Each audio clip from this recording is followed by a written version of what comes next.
Going live.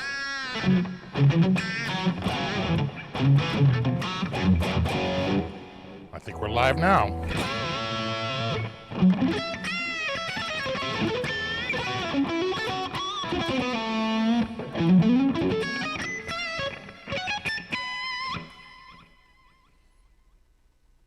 I'm early. Last time I was this early, insert joke here.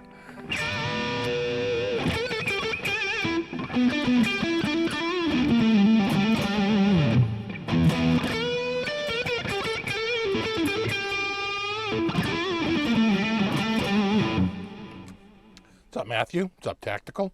Everything okay? Voice sound okay? Guitar sound okay?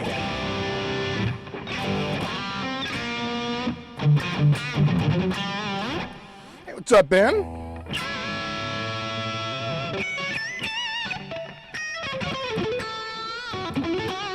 What's up, Friedrich? From Germany.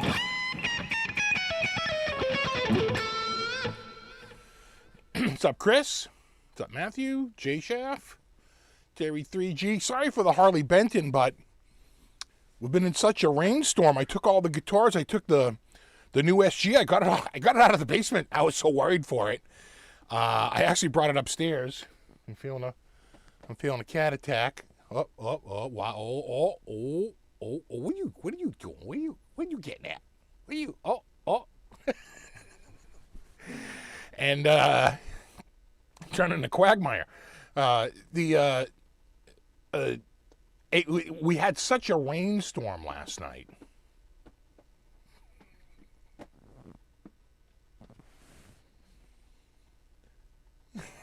What are you doing? We had such a rainstorm last night. I was up till like 2 or 3 in the morning. I could not sleep. I just stayed down here, constantly pulling crap off the floor. It sort of rained for quite a while today, but it was a lot less heavy. So it never, the pump went off a few times, but it wasn't really crazy. Tomorrow it's going to rain all day again. And also on Monday, for like the first half of Monday, it's going to friggin' rain. And so I am beside myself that it's going to flood down here. And so I've been pretty much halted all activity in the last couple of days just to prep down here in case it did flood. And so God forbid something happened to that SG. I just freaking got it. I was so worried it was going to get, and plus it's in a bag, it's not in a hard shell case, right? So there's less of a gap between where the case ends and the guitar begins, right? And I was just, I was nervous for it, so I got it out of here. And so I got the Harley Benton. I don't have a case for it, and neither with the other Harley Benton. I just had them up on stands, so they were just accessible. So I just grabbed those, but yeah. What's up, William? Sound is on point. Sounds good. I am early, Ron. Sounds good. Nice crispy tones. Good. Voice sounds okay. What's up, Matthew Baker? Rico B. Greetings from 100 degree Fahrenheit, Arizona. We couldn't hit 50 today. I think right now we're at I don't know, I can't get the temperature on my watch. Where are we at? I think we're at 46 or 47 degrees Fahrenheit. That's pretty cool.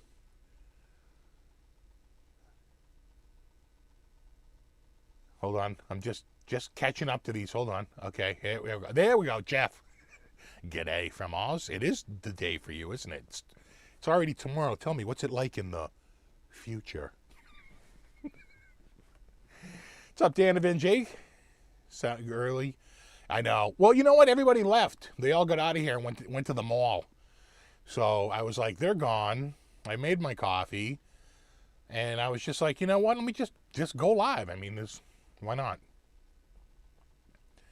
Feeling better after a nap. Definitely weird after the Pfizer second shot. I had no problem with either one. My daughter was headachy and body achy the second day. My wife had no reaction to it at all. We all got Pfizer. I think my son goes in 2 more weeks.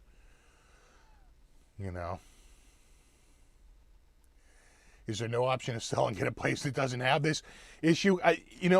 There is an option to do that. Right now, it's really hard in the U.S. to buy a house. You could sell your house in a nanosecond. I have people like literally sending me letters and calling me saying like, any chance you'll sell your house? It's like, no, my house isn't for sale because there's such a lack of inventory on the market right now.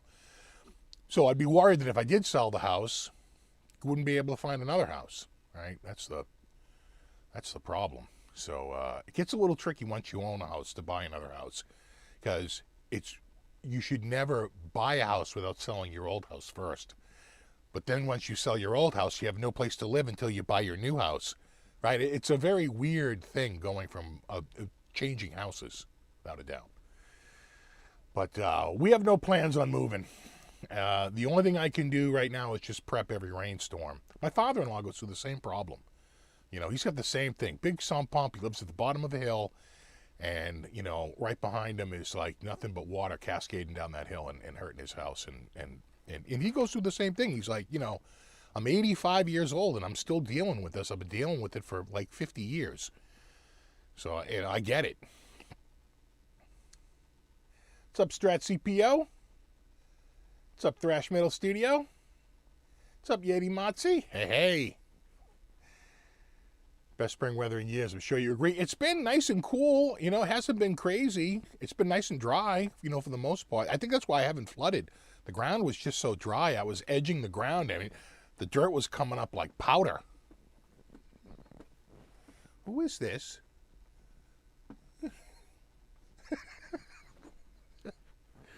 What are you doing? What do you want, you goober? What do you want? I'm kind of busy right now, you goobs. Hi, Steve. Been cold here, too. 52 right now in upstate. Yeah, I don't even think I swear to God, we're at like 45. What are we here right now? 45. Fahrenheit. It's a little chilly. What is that in centigrade Celsius? Was it like 10, 12, something like that? My volume went down? Everything all right?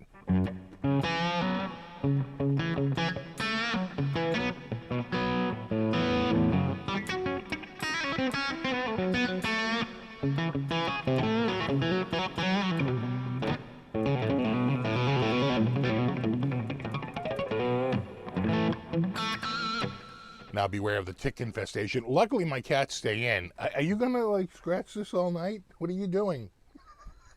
You trying to get my attention? You are a gooba. Go grab your mouse and bring it over. And we'll what do you want to do? You want to play? For Christ's sakes.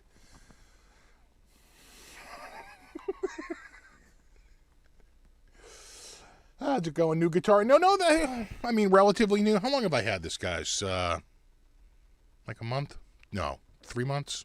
I feel like I got this in like February or March, something like that. Out in Sturbridge. Good evening, James. William says, got my first USA PRS. Nice, and a classic vibe over the last couple of days. Both great guitars. Very different as far as cost-wise, but I tell you, they're both great builds. I think the friggin' classic vibe is like probably one of the best values in the Squire market, maybe any market.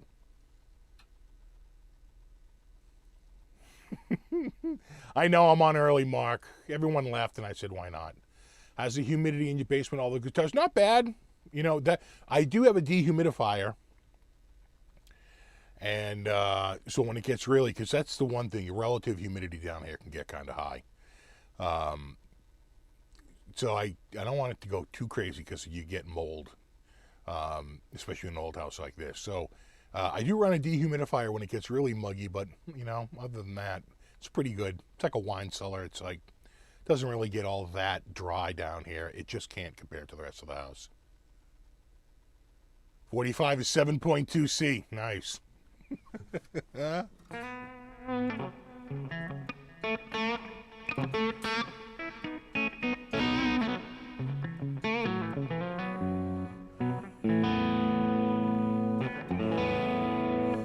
Well, I have the window cracked, but I don't have it open.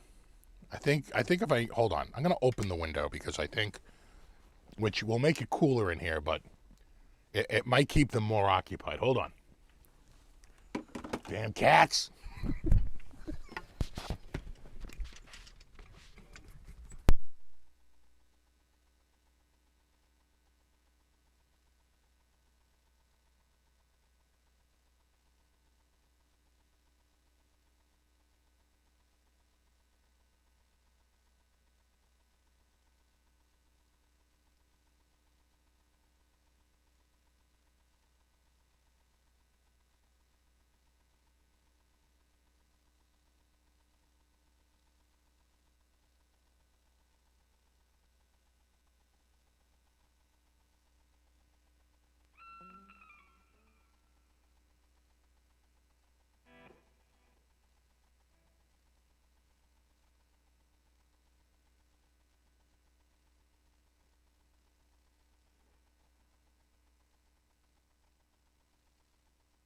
Check, check. There we go. Hopefully that'll keep her a little occupied, because she's just scratching my chair nonstop here. Like, what are we doing? It's like, we're doing nothing. What are you doing? All right. It's a bit of a mess here because I had all the cables up off the floor on the desk, and then I had to take them all back off again. So it's a little crazy here because flooding.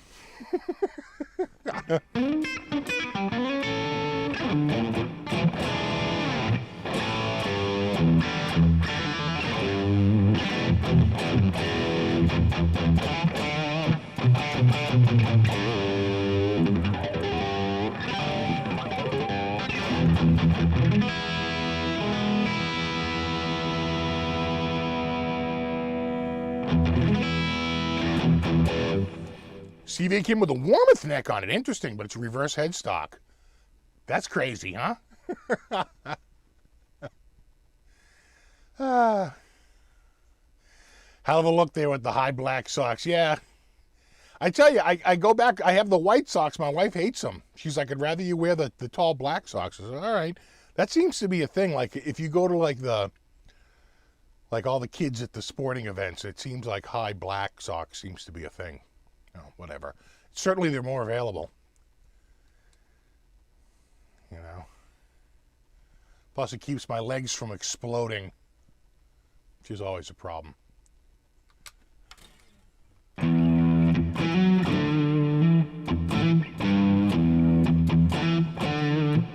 I know, still no haircut.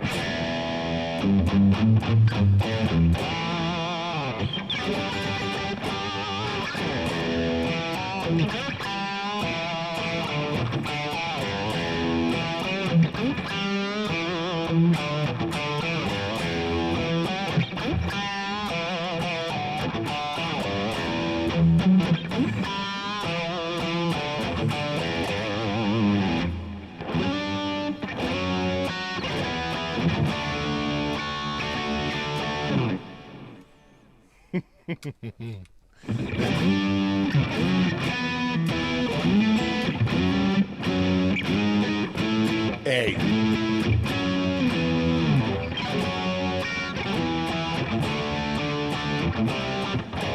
Yeah, to the 6. Yeah, it's supposed to be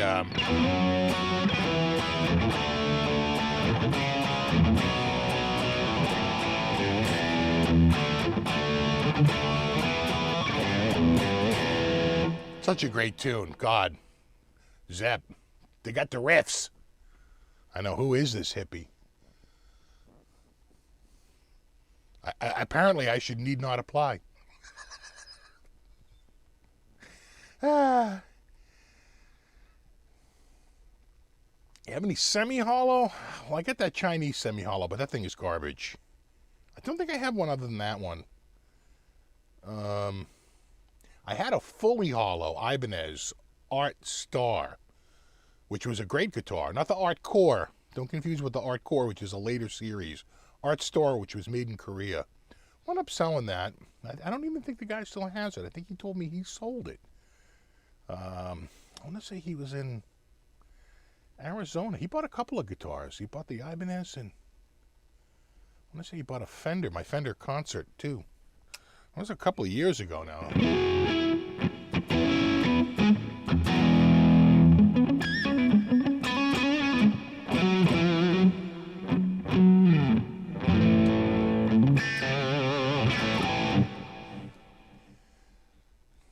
How can I get a thumbs down before I start? Those are the people who I live rent-free in their head.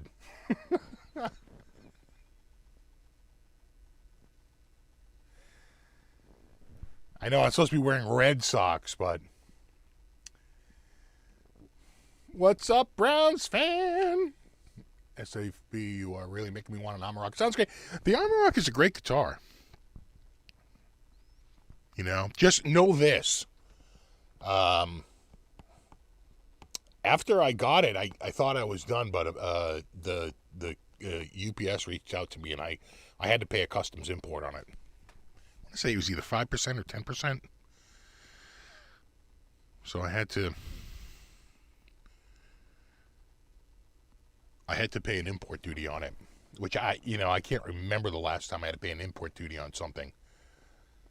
Might have been when I was getting the Chinese guitars, and it was only because I got so many at a time. They said once you get so many in a certain period of time, then you're an importer, you're like a dealer, and they start to impose it. If it's like a one-off, they really won't. But now they do. Now there seems to be no exceptions. There's no couple here, couple there, exceptions out there. So just know that there is a possibility you'll pay an import duty.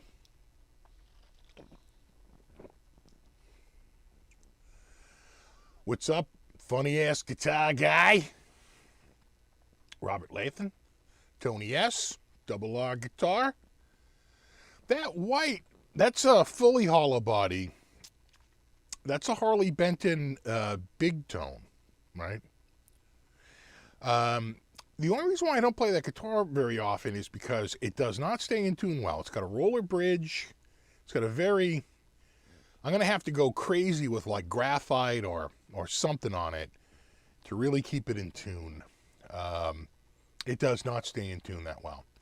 And I haven't put really any time into it. I'm sure if I put 30 minutes, lubing up the rollers and lubing up the nut and, just trying to reduce those friction points, I'd probably get it to stay in tune better. But it's always been a little frustrating, that guitar. And, not a very strong sounding guitar either, but I suppose that's what they're going for. Oh, thanks, Vincent. Thank you, buddy.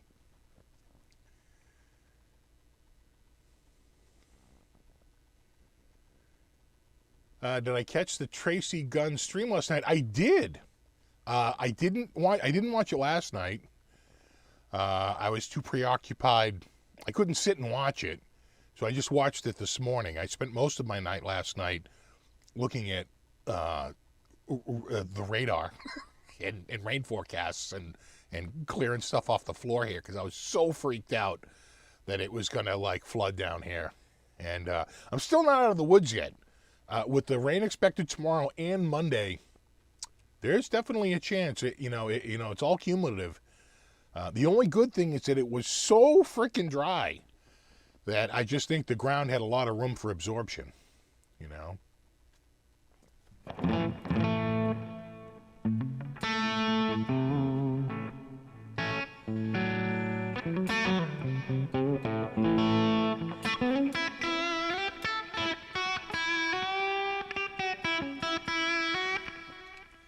Yeah, that Tone King stream was epic. And Tracy Guns, he had a strong memory with a lot of details and was coming up with a lot of wonderful stories from, how the whole 80s pretty much unfolded. I mean, he was pretty much ground zero, for all that activity. I mean, he was out there. He went to school with those guys, it was crazy. Yeah, really good. Keep saying lube. Lube to the lube. Top of the morning to you, Tony. What's up, Ken? Up in Saugus. Barry Fitz, my man. Guitar Hack, Papa Blue, Christian, Fender 5150. These are stainless steel frets. This guitar is I think, Harley Benton's attempt. The worst thing about this guitar, the name. Harley Benton. right? Everything else is awesome. It's got an ebony fretboard. It's got stainless steel frets. It's got EMG retroactive 70 pickups that sound, I think, killer. It's got a wonderful, flame top, and you can tell that's carved. I don't know that's a veneer. It could be. Maybe they veneer it over the carve, but... And then, it's neck through. A 5-piece neck through, and I want to say it's mahogany wings, right? Mahogany body, maple top, and I want to say a maple and a mahogany. I think those darker strips are mahogany. It's a great guitar.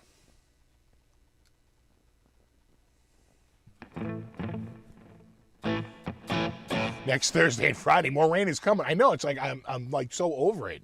I don't mind the rain, but don't give me 4 straight days of rain. I remember, oh my God, I guess it was probably 2005.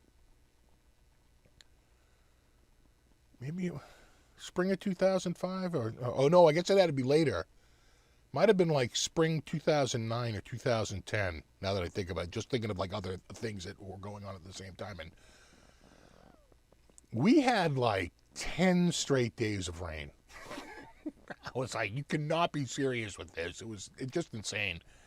And it wasn't last year, but I want to say the year before. It rained 28 out of the 30 days in April, but luckily it was just like a light drizzle, right? In other words, it wasn't like super heavy rain, or we would have been in big trouble.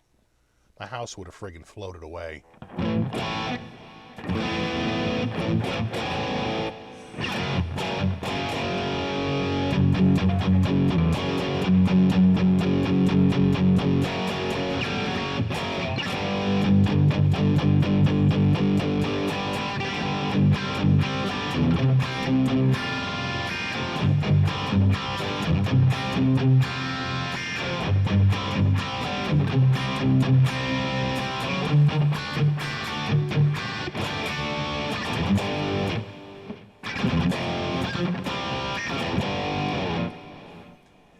Steve, have you ever seen Michael Nielsen vid on Zakk Wylde, Shaved Days Rack Mount Sound? I have not.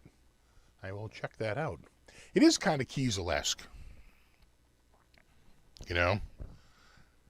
I think just like Kiesel does, Harley Benton just copies a lot of designs. I think Kiesel just puts their mark on designs. They have like a T style and an S style, and, they've always been sort of like their take on popular shapes.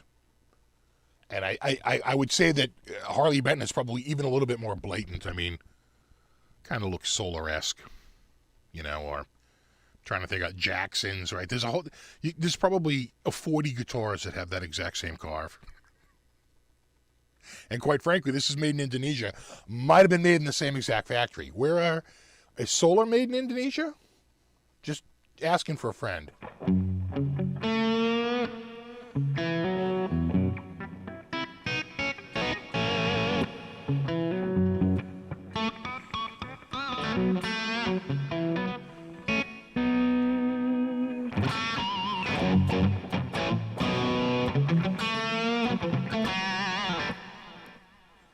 Yeah, great specs on the axe. I agree, James.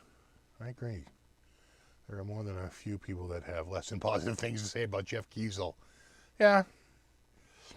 I can tell you this. I had a carve in here, but I never really gelled with it. On paper, everything was awesome. But when I played it, I don't know. Just never really gelled with that particular guitar. But that happens, I never really gelled with that Les Paul I had. Unlike the new one, which I freaking love. If I wasn't under fear of flood, I'd actually break that guitar out. I love my new classic. I think that's a killer guitar. As cute as I watched from Seattle. I couldn't live in Seattle, man.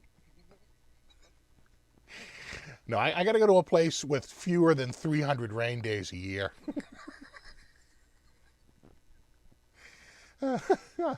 So this is the Amarok. I want to say it's the Amarok 6, right? Amarok.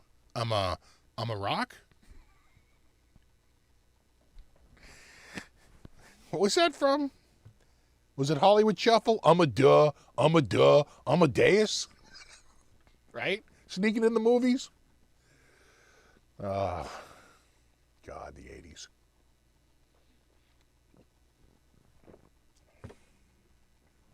What's up, Landon? What's up, Michael? Robert says, is there any way to decode what year Wolfgang Standard is? I don't know of one. I go by the paint job because they seem to change their paint pretty consistently. So I think I know that my Ferrari red one, it might have been only 2017 or it's 2017 and 2018. It sort of narrows down the years, right? Because you can just really go by the paint. Unless you have a black one, then you're in trouble. What? What do you want? Oh my God. You are the cryest little cry. Oh, she hears me talking. Listen to this cat. What is your problem? What? What cry? What little cry? No, get out. What are you doing? No, don't get out of there. Get out of there, you. That's not for eating. You're gonna wind up choking. I'm gonna be doing the Heimlich maneuver on a cat. You know, you heard me. All right, get out of there, you. Come on. Beat it. What are you doing? Get out of there. Oh, it's gonna be a night. Crowd about Jeff, but I had a Greg Howe signature that was awesome. Greg Howe, that dude is like an amazing player. I'm in Seattle. It is raining right now. Of course it is. What's up, The Shape? Howdy. I was in Guitar Center today, and it looks empty. Not mine. Mine got a stock boost. Mine restocked their acoustics.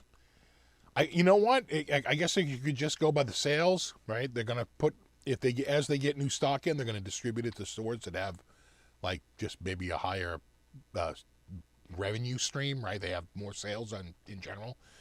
Because the store I was in, it was actually pretty stocked, and quite frankly, they had a whole new wall of Gibsons in, and they had they went from 2 to about 15 used guitars, which is huge, right? I went in there, I was like, "Where's the used stuff?" He's like, "Dude, this is it." I'm like, "Oh my God!" He's like, "I know."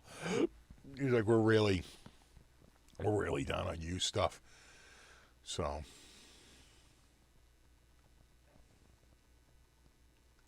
I got in a lot of trouble in the 80s. We all did. How is your summer, Steve? It hasn't started yet. We're almost there. I know. He wants attention.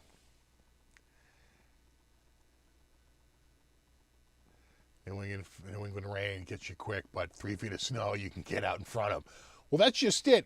I don't mind it when the moisture's all locked up as snow because it gets released, very slowly.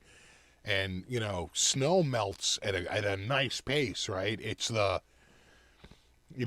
big deluge. I can't believe last year when we got 7.5 inches of rain in 45 minutes. The front of my house, the street was a goddamn river. It literally ruined and closed down businesses that were just completely ruined by the rain, by the water at the bottom of the hill, right? Down at the bottom of the hill, businesses, it just ruined them. I can't believe I didn't get water in the basement that time. It's just shocking to me that didn't happen.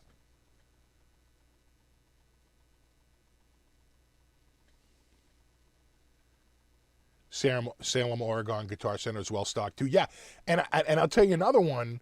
My son and I, we were in there maybe 2 months ago, right? Because what happens is my wife takes my daughter and she goes up to see her dad, right, to do a bunch of errands. I'm home with my son and I'm like, "You want to go to Natick? We'll go out to the Guitar Center." He's like, "Sure." So we'd go out there and we went to the acoustic. He goes, "You want to check out the acoustic room?" I was like, "Sure." We went in there.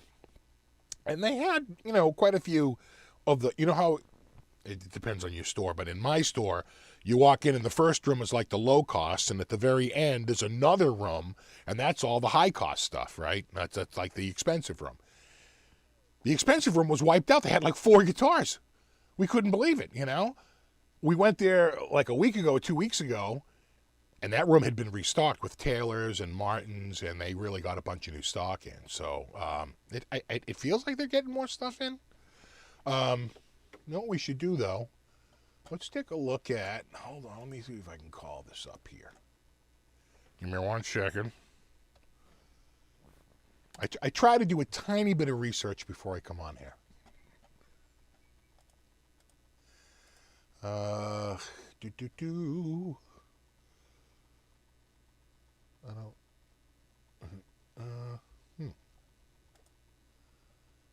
I don't think that's any of them. No. Oh yeah, there it is. There it is. There it is. There it is. There it is. There it is. Hold on. What? You little bitch! You are killing me. I know. I know. Listen, hold on. Hold on. Hold on.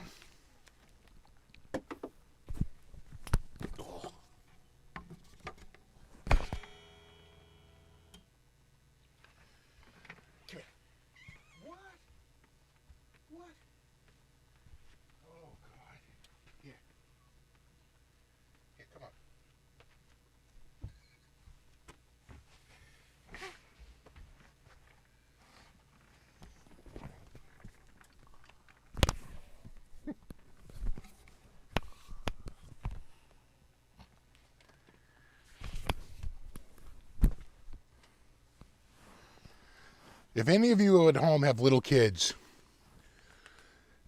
this is what it's like. Okay? Just the constant barrage of annoyance.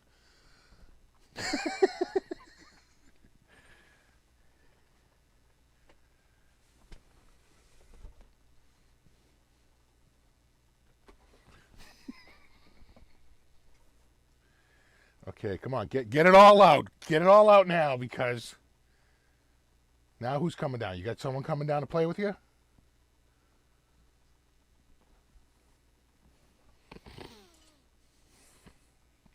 Oh, hey, way to go. It's going to go under the table.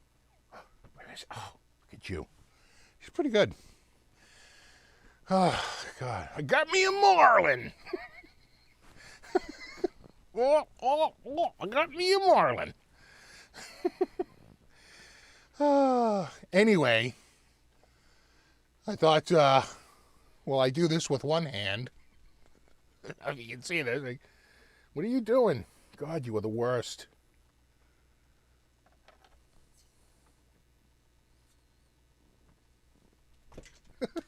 Oh, now you're going to get yourself hurt. Careful, careful, careful, careful.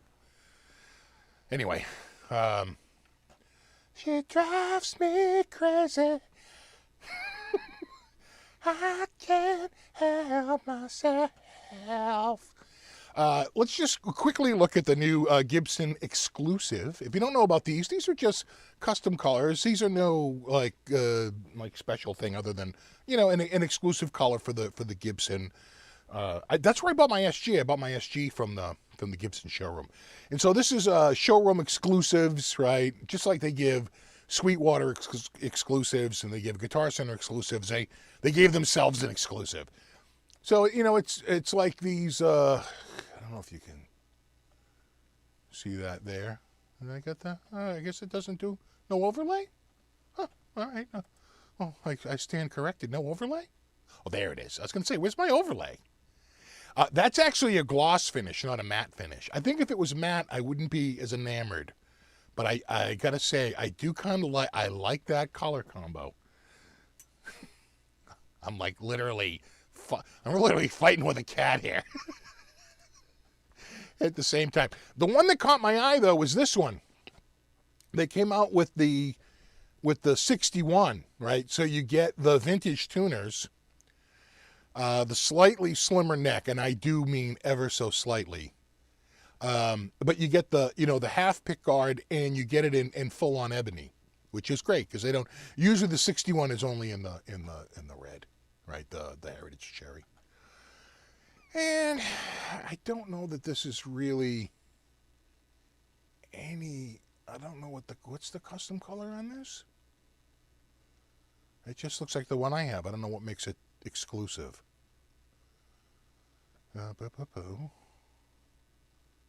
Right, it's ebony. That's the one I have. Tunematic bridge.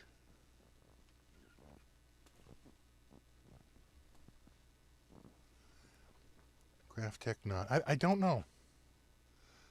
Unless it's, I don't know. And then I think this one, the 70s rocker, I want to say is only available in white. So I think that's where the black comes in on this one, right? So in other words, that is an exclusive color.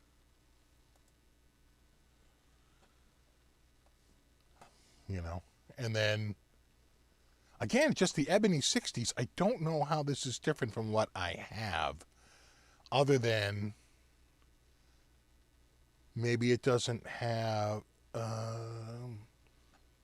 no, they're burst buckers. Is it different pickups? Is that what it is? Yeah, mine has the zebras.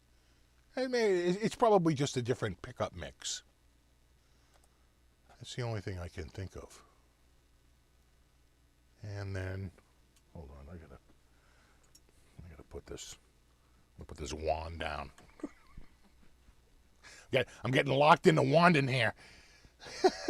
It's WandaVision. Anyway, let me go back here. There was one other thing I wanted to show you too. Let me see if I can bring it up.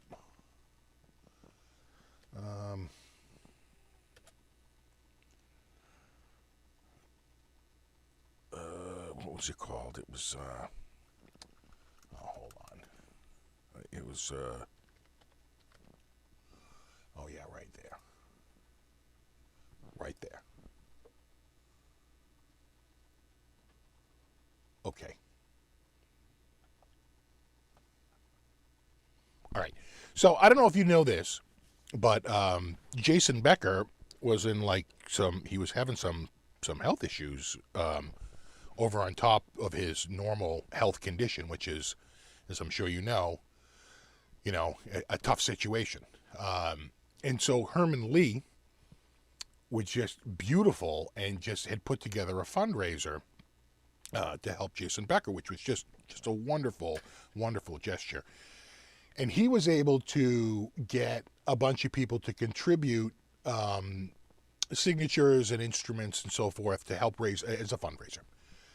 And I just wanted to show you the sales. Now, these are guitars that have already sold. There are a couple that are still there, right? A signed Zoltan Bathory BC Rich and a 7-string Neely brooch. But these are the ones that sold, right? These are the ones that are gone. And of course, the one I had seen going around the last couple of weeks was this one here, right? This, Jason Becker Kiesel JB24, signed by so many people, and they right. So you have all the. It was a little tricky because they showed both guitars, but I think it was only for this one, for the 25,000. But I have to say, what a wonderful gesture by Herman Lee. What a wonderful fundraiser. There's Steve Vai with the guitars. There's, obviously Sammy Hagar. And, he just gets all these people to, there's Lars's. There's Elliot Easton, had signed it. What a wonderful, gesture by Herman Lee to put this all together. Just how amazing is that? And it looks like they got, a good chunk of money. That's, I want to say, Albert Lee or Alvin Lee. It's one of the Lees. It's the great British blues player, right? Or country player. The great British country player. And it's just, a wonderful, I think, gesture on the part of Herman Lee. Anyway. The one that I think is just amazing, though, the one that really caught my eye was this amazing $80,000. I mean, talk about a fundraiser. You know, this is the Joe Satriani stage guitar. It's a one of a kind that was out of his personal collection, and I think he brought it to a bike maker, right? To have the snakeskin flames put on it, and I want to say, yeah, so it's got the little signature here, and I want to say, of course, he signed it, and then there's again, look at that back, just amazing. And it came with the provenance, I want to say. Yeah, right there, right? So this is to certify this is signed, and it's signed by Joe Satriani, and he basically says it's hand painted, and it was a part of the 2004 G3 tour. I mean, just again, what a generous, extremely generous, donation for the fundraiser. Just, I mean, how amazing is that? And $80,000. I mean, that's fantastic. That's a difference maker, right? That's a difference maker.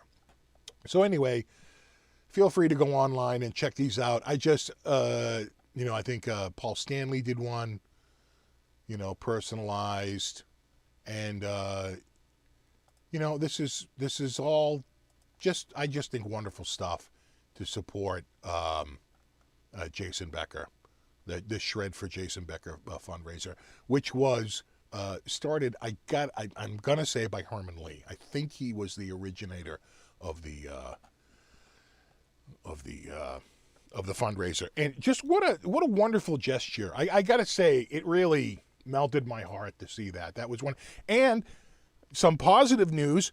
Jason just posted like this week, he's doing better. He goes, I really thought I was in like big trouble when my health started to decline. He's doing better. So, I mean, how amazing is that? Just, I swear to God, it feels like it's just all the positive vibes, hitting a guy that could use them, right? Could use that positivity. So it's just a wonderful gesture.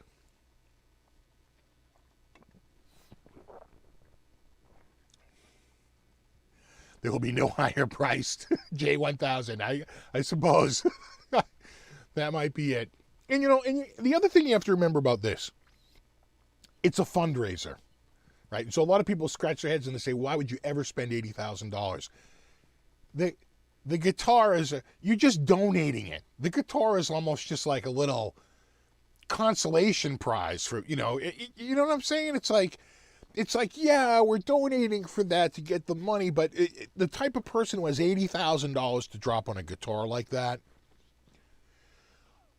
and God, I hope I don't see that trying to be flipped for even more money, that someone bought it as a quote-unquote investment, because that'd be kind of gauche. But let's assume it's just a rich dude who says, yeah, I'll support Jason Becker.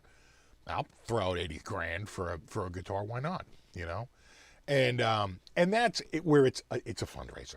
Right, and you just say, I don't even care about the guitar. It's like it's a fundraiser. Period. What's up, metalhead? What's up? I know, right? It kind of does. It tickles the cockles of your heart.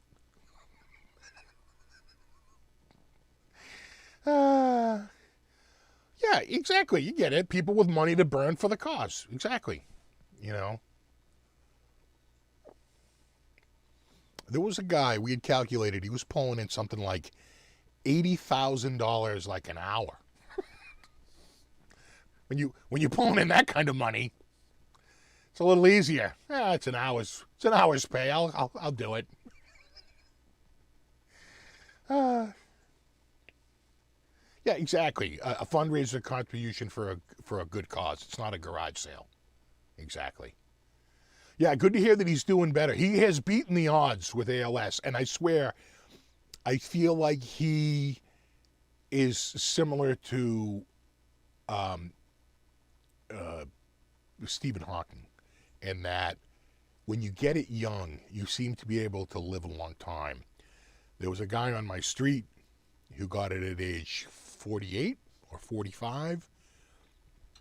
And he died pretty quick. He didn't last. He went a few years, and it was really bad. It was really, really bad.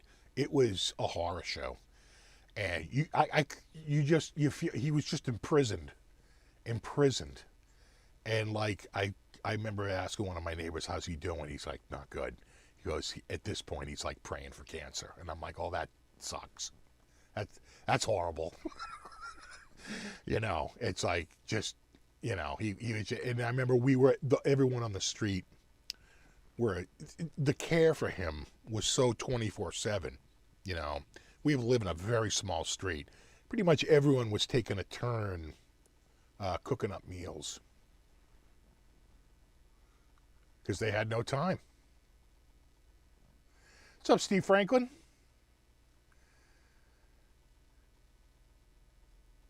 Yeah, I think it did give Jason a health boost. Sometimes, it's a state of mind, right? Positivity can go a long way. I mean, I'm sure you've heard stories where they're like, I don't know, he was doing good, but then, he just got very depressed and then his health took a turn for the worse. I mean, there does seem to be a correlation between trying to remain a little bit more positive and your health. What's up, J-Mac? I have 80 grand here. Hold on. No, it's in my other shorts. That's 80,000 tacos. Just let's put this in a reality. That's 80,000 tacos right there.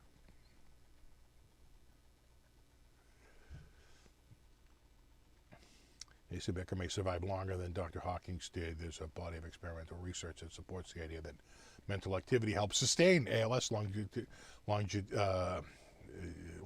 to some extent.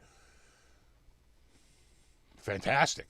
Although I would think that Hawking had a lot of mental activity, right? He seemed to be active in the community up until just a few years before his passing. What's up, Mike Sarney? What's up, buddy? I know.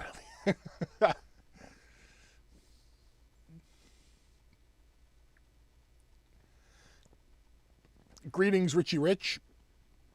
I'm assuming no relation to the famous comic book star. What's up, Ian? Oh no, we got cats. I opened the window and she wanted to play. Is she up there? Oh yeah, we got both of them up there now. It's getting cold. It's getting cooler in here, though. I'll say that. I'm starting to feel the window open. Is it still 45 degrees out? It's so wet. I doubt that the temperature's going to fall at all. It's 46. Yeah. Actually went up a point.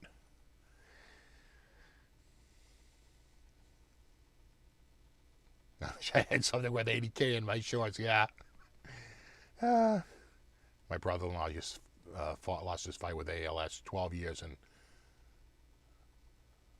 only for the last few months did he actually lose his motor functions. Yeah, see, Jack on our street, he lost his pretty quickly, and it was bad. It was real bad.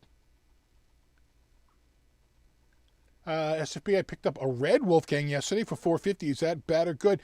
You know what? $4.50 is a good price right now. There would have been a time a year ago where I would have said, "Oh, that's a little more." You could have probably held out and got it for $3.50, but they're $5.99. So anything less than that is good. And good luck finding a goddamn EVH out there. I'm starting to see EVH standards going for like $5.50, like literally $50 off and new, because they just know there's nothing out there, right? I mean, the stock is so friggin' low right now. So I'd say that's a good price in the current environment, without a doubt. And I wouldn't even doubt if their list price goes up.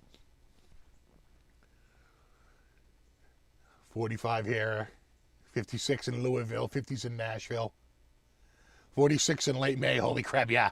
That's pretty good. Oh, thanks, Tony. Have you ever tried a Randy Rhoads V? I have not. The RR. Was it the RR1, the RR2, right? I thought it would be hard to play, but with the neck strap, it's cool. Yeah, just like a V. Very close to the neck with fingers and no horns to deal with. Yeah, I really liked that, which, quite frankly, sort of looked like the Star Trek badge a little bit, those original ones. But, you know, it was an offset V. And I remember when Randy came out with that, we were all smitten with it. Thought it was great. Now, I'm trying to think of who played one. Other than Randy, the only one that really comes to mind is Vinnie Vincent, right? Who else was pretty much all in on the Randy Rhoads guitar? Vinnie Vincent, I definitely remember playing it. Like, he had a few different models for several years. I can't think of anyone else, though, that was a full-on Vinnie Vincent player. I mean, Randy Rhoads player. Scored me 5420 Gretsch for $6.99. That's a good deal. You know, there was another thing I wanted to mention. Now that you're mentioning deals, I got an email. If you're into Ernie Ball strings, I'm an Ernie Ball guy. They're on sale at Musician's Friend. The 3-packs, normally $18 for a Memorial Day weekend, $12. That's 33% off. So that's actually a pretty good discount over retail. So instead of, I think, $7.99, I want to say they're $11.99, right? So instead of 18, they're 12. That's pretty good. Right, Alexi Leho, that's right. He was another one who played it. See, right. He was a little bit more off my radar. But yeah, I wanted one since the 80s when you saw Randy, yeah. Bought an EV8 Circles in 2016. Sold, right, for $430, right? And then you sell it, now they're getting $1,600 all day long, right? Yeah. Oh, did Hammett play one? Did Kirk Hammett play one? Interesting. Dan Spitz from Anthrax. That's right. I should have known that, too. Yeah, Vinnie Vincent was the earliest Randy Rhoads player that I can remember.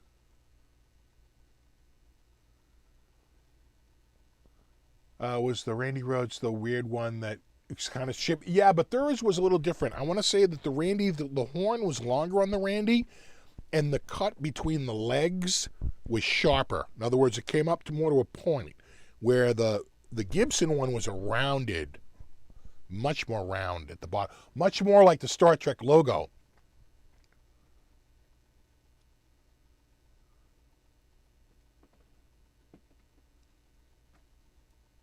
Are you sure? I thought it was a Vinnie Vincent. So did they just rebrand it for Vinnie Vincent? I could have sworn the shape was identical, though, right? I could be wrong on that. Was it a little bit? Did they change the horns at all? The horns, the legs, right, that come out of it. I thought it was I swear to God, I thought it was just a straight up Randy Rhoads, but maybe in a custom color for Vinnie.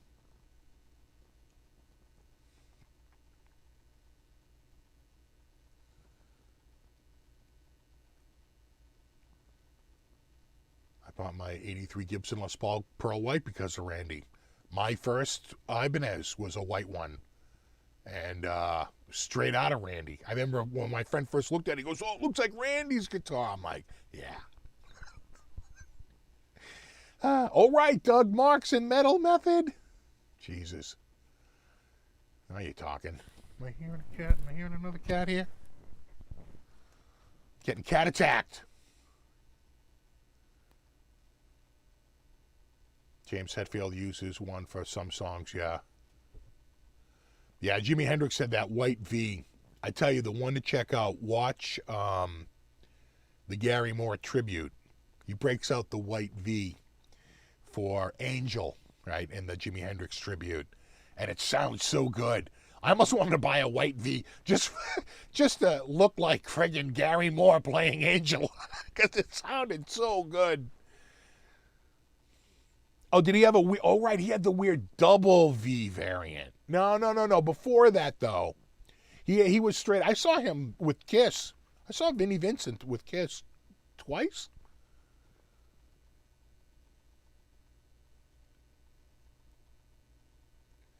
Um, oh, really? You can usually get, so someone tactical saying you can get them for $12.99 all day through Pitbull. I didn't know that. Steve, what's your opinion on Jake Ely? Oh, he's an amazing guitar player. I think he's the bee's knees next to Randy. You know, he's really good. You know, Ozzy got good guitar players.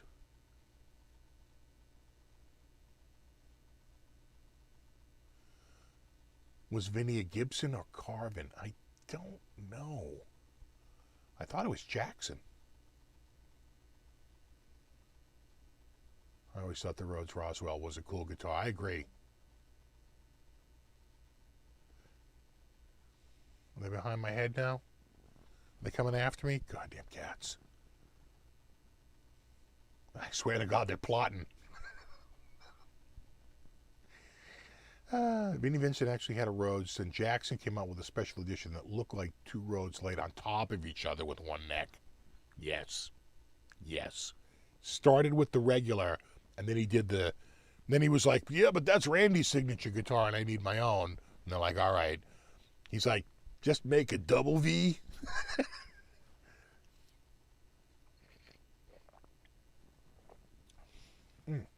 That is tasty coffee. This is the Epiphone Les Paul Custom.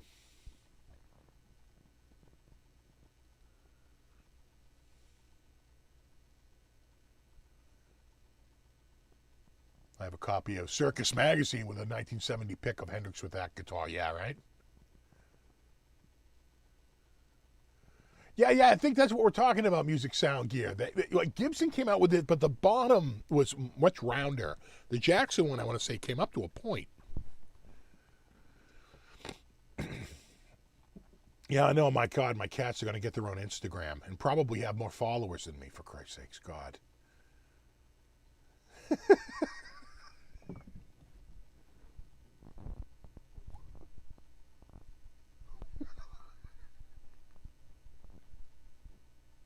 You guys probably can't hear that, but I just heard a cat run all the way down here and just come down the staircase. And now this cat ran over here to go hide. Yep, and you go, see that? God, cats are shooting around here like fireworks.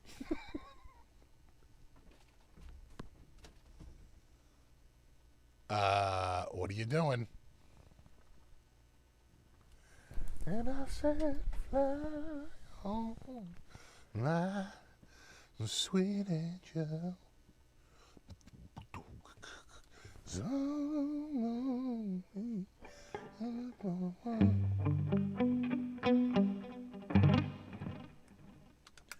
want one of those guitars. It's like a, you know, those guitars that are like double guitars.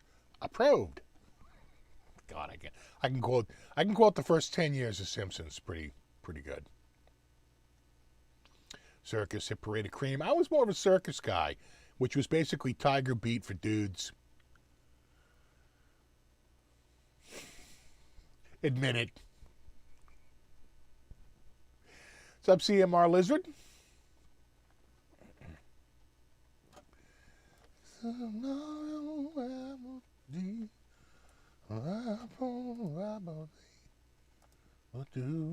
God, I almost lost my screen there. We're back, though. Fan of Nightwish? I don't think I know them. I need to end the stream like ending with animal shots. Absolutely. You know, before I forget, let me just very quickly, although I probably need to keep that. Well, maybe I don't. Let me just pull this off of here and try not to drop it. It's all caught up in my shoes here. Here we go. Hold on. One sec.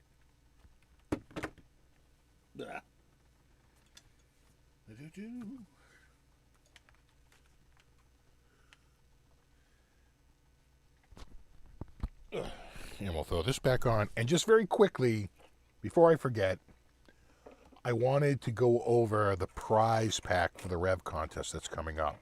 I should have details on that this week. This past week, turned into a nightmare for a variety of reasons. Mostly the rain, but let's just very quickly grab the prizes. I'm going to start with the smallest box. So, one of the prizes is a REVV pedal. But unlike the regular REVV pedals, oop, hold on.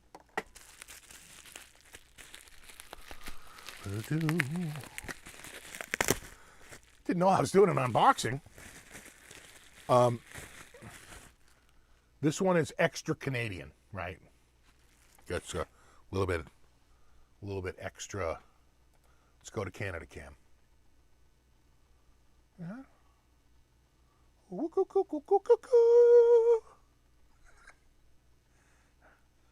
Oh, Canada? Yes, Canada. So there's that. And of course, if you're the winner, you don't have to get red. You can get your choice of green or do you get all three? Again, I got to double check with the prizes, but I believe it's either one or several of those pedals in the Canadian format. All right.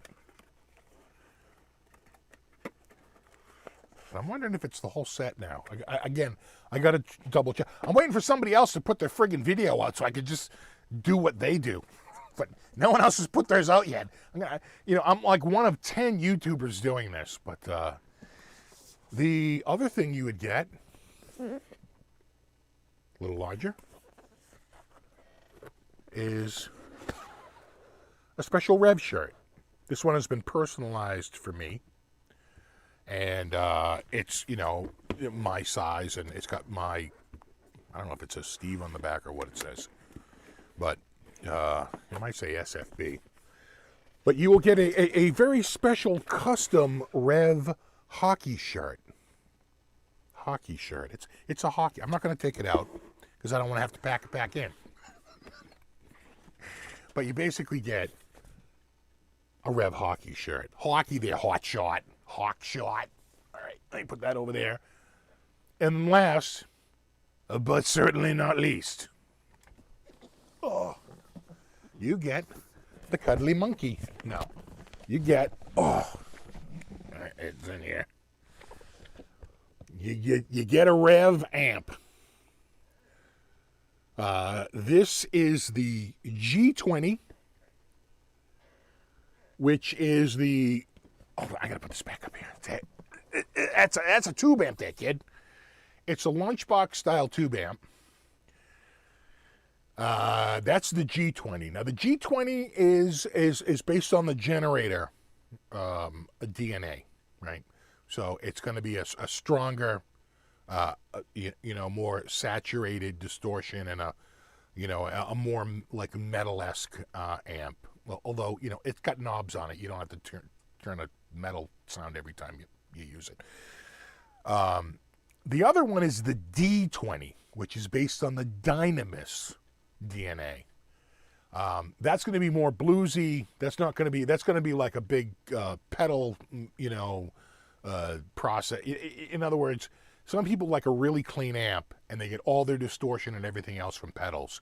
That's the Dynamis, right? The Dynamis is a very clean amp. It can break up, it can do distortion and stuff, but it's not like the generator.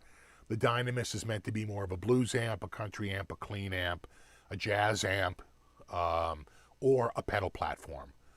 The generator is, the G20 is more like straight up, metal rock amp. All right, anyway, let's get this guitar back on here. Oh, I don't wanna. Here we go. Innocent cloud, my sweet angel.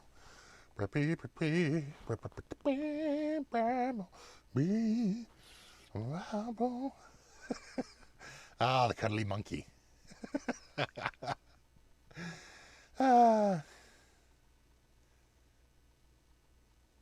Oh, yeah.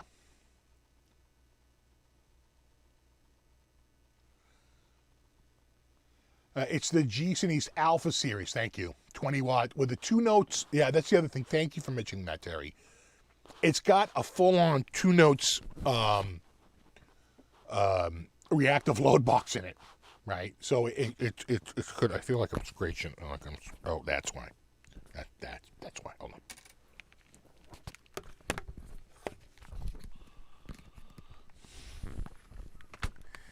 For Christ's sakes! All right, there we go. Oh yeah, much better. Now, what was I going to say? Someone was saying something, and I remembered. Oh, yeah, right. The G20 Alpha Series has a 2 notes torpedo built in. It's different than, like, the attenuator on the Panama. Very different, okay? The attenuator produces a lot of heat. I think it wears your amp out a little faster. A load box is literally that technology came from amp companies that needed a way to test out their amp before it went out. And they created load boxes so you didn't have cranked up amps all the time, hurting people's ears. So they would use these load boxes and see how it sounded, but they could, right? And that technology eventually just made it out to the consumer world. And that's where all these reactive load boxes came from. The 2 notes, live, right? The studio, right? The Torpedo Live, the Torpedo Studio. I want to say the Torpedo Reload. The Captor. I think that might be the whole lineup. And then I think Boss Waza makes one now. And Oxbox. That's the other one Henning had. He had the Oxbox. So reactive load box is very different from attenuators. It's a much, much better and more sophisticated and a more natural sounding means of making a loud amp not so loud, or to be able to go directly right into a line level, to go like literally right into my Focusrite and record the amp directly. So I know, right, Crowbar? It got cold out.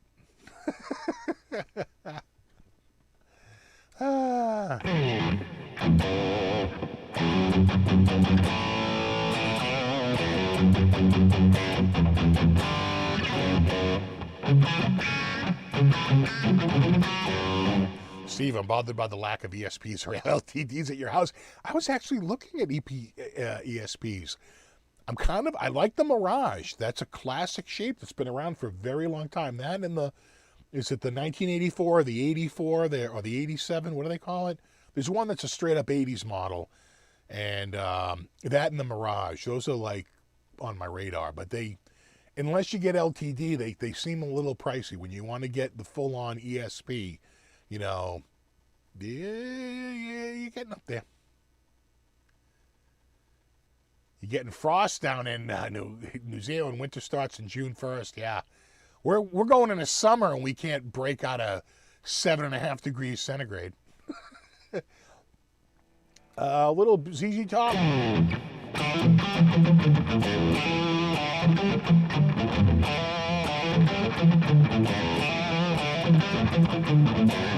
Oh God, that sucked.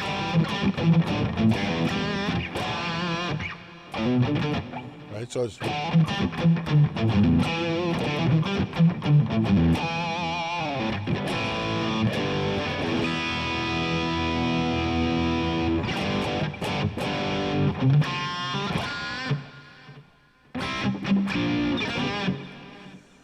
Tony says I got a new old stock ESP Horizon a couple of months ago. Yeah, 87. Yeah, I think you're right. I think it's 87. It's either 87 or 84. It's one of those classic 80s years.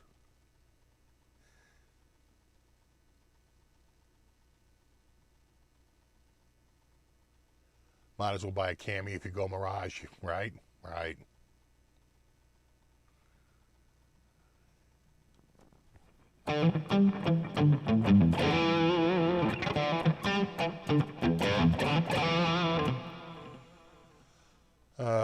Old guy but a newbie guitar, bought strings labeled acoustic electric.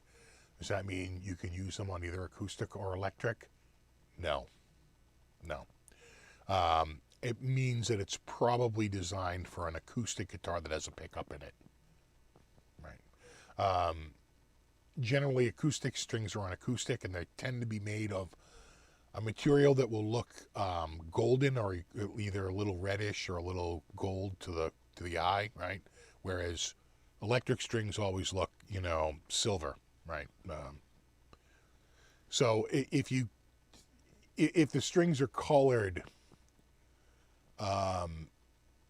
like a reddish, or like a goldish hue, they're almost certainly meant for an acoustic guitar. Very few makers are doing like that with an electric guitar. I would just stick with straight up nickel, steel electrics.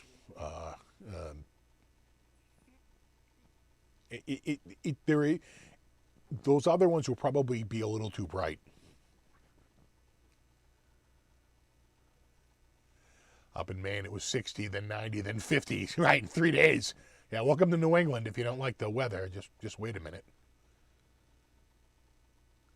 I haven't played any Nags. That's a good question. Have I ever played any Nags guitars? They seem to like really high quality, right? Like really high-end stuff. But I've never had a chance to play one. I've got an Edwards LP that counts as an ESP, sure. Hell, there's a few late 80s Kramers that count as ESPs.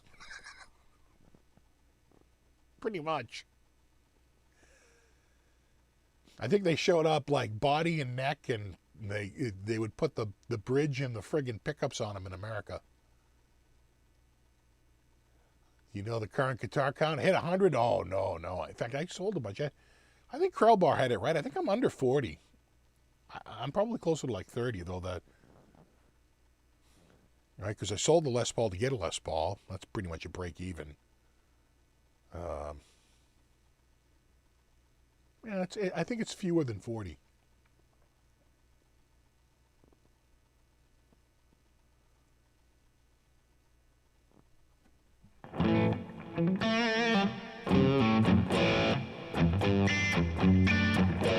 Had to put a hoodie on today, yeah. I had to turn the heat on last night in the house. It got so cold, I was like, am I turning the heat on? But we did.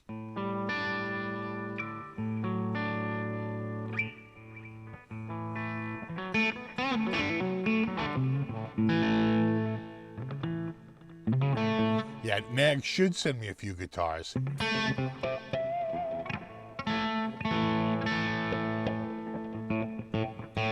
Yeah, Nags is very high-end. Bought one and then traded it for another one. Yeah. What's up, Bobby? Did you see Satchel has the shocking guitar? Look like an SFB logo from a distance with actual poop painted on it. Nice. They're always taking it to the next level. Am I going to Summer NAMM? I don't think so. I had entertained it for a while, but I think I don't think so. Right now, I'm leaning towards no. Although I will say this, and it kind of bummed me out. There was a hotel for a very short period of time. I could have booked a room at about $127 a night. That's pretty cheap.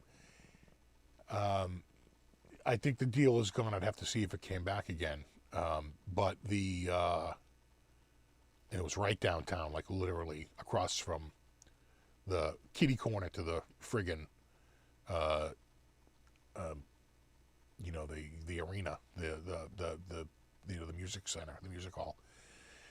But the flights were at $550. Then they dropped to around $350, and the last time I checked, they were around $290, which is getting closer to normal. I still don't know. It's still going to be for 2 days down there. I'm probably still looking at like $700 to $1,000. Do I really want to spend $1,000 for a 2-day vacation? Feels a bit much.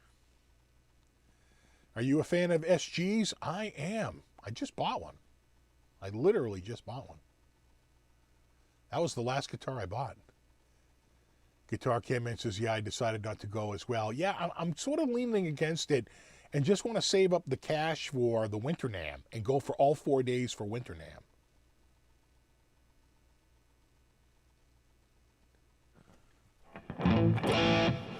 Roach Motel. Actually, it wasn't. It was a Holiday Inn, and what I liked about it is that when you looked at it from the Google bird's eye view, it was a construction site. And I was like, oh, that means it's new. And when you get down to the ground and you look at it, it was a brand new friggin' hotel. And I don't care how crappy your hotel is. If it was made within the last 12 months, it's a pretty good hotel. What you got to worry about is when you get to a hotel that's been around for 20, 25 years, you know, and it's just that chasing her tail.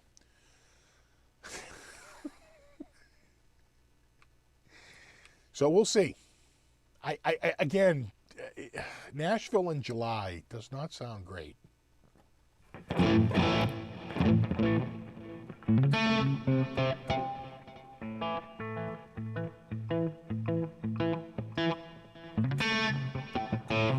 Yeah, right. Someone just said it just went off the screen, but someone just said, unless you live in Nashville 2 days, it just isn't worth it, you know.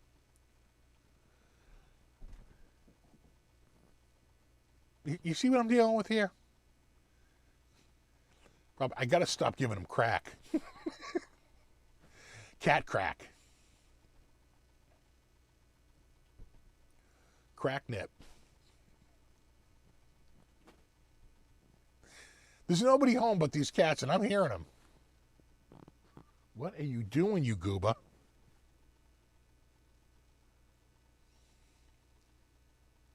Cats proving once again they're completely insane. Exactly. Can I have your passes for a summer NAMM? I don't have passes. That was the other reason why I didn't go. I wasn't sure I was going to get a pass, so I reached out to, you know, Gibson and Epiphone, but I don't know that they're going to, you know, I didn't ask them for it, but that would be one way I could do it, right? Gibson, Epiphone, they can, you know, usually I'll say, hey, do you need a pass? But I don't know that they're even going to really have a big presence there. And the number of passes you get depends on the size of the booth you get, right? You get a small booth, you get only a handful of passes. You get a big booth, you get more passes, right? It's kind of how it works. So Gibson would have some massive booth, and they were like, oh, we can get you a pass, no problem at all. My other friends who would go that would get me passes, they're not going to be there. You know, I got a few people that aren't going to be there. So it's like I could probably get a media one. I could probably get a media pass, but, you know, it's all turning into work. Yeah, Cat's Gone Wild. I wouldn't go to NAMM if a bid manufacturer paid me. I'd go if a bid manufacturer paid me. Call me Big M.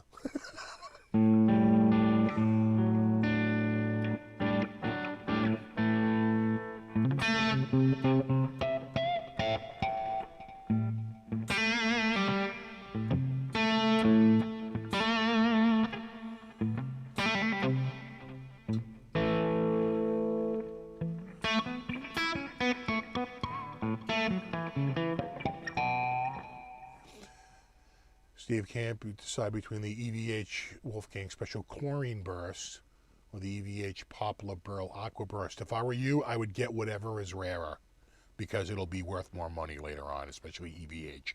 Limited edition EVH colors. Because somebody out there is going to collect them and they're going to want that color. I would go with the one that's less common. If that chlorine one is less common, I might go with that. Are Gibson making USA Kramers? They are.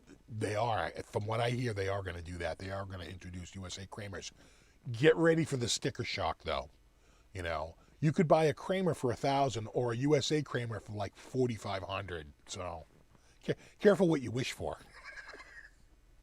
I don't know that for a fact, but I'm saying, you know what I'm saying? It's like it's probably going to be fairly expensive for the USA-made custom shop Kramers. I got to think so. Yeah, dogs have owners, cats have staff, exactly. Well, no, cats don't have owners. Cats own you. That's They're like, yeah, they're our pets. You're them. I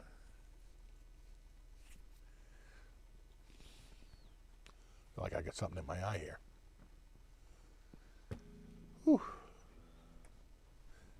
Summer NAMM is, I mean, a lot smaller than Winter NAMM. Like if you're going to go to a NAMM show, you're going to go to Winter NAMM. That's 5 football fields, you know, full of gear. You're not going to get that in, you know, Summer NAMM is not even maybe one football field.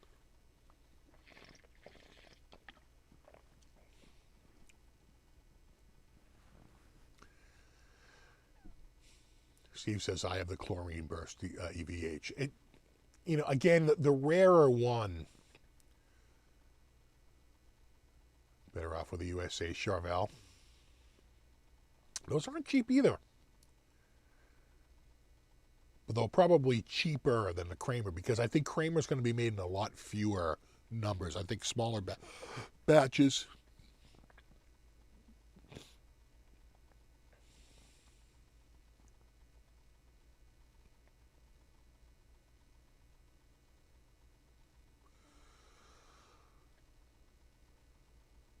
USA Charvel, 4,000 New Zealand dollars. Wow, that's up there. Yep, exactly. The best part is when you die, the cats will consume just your lips and your eyelids. You're fine. You don't even need them anymore.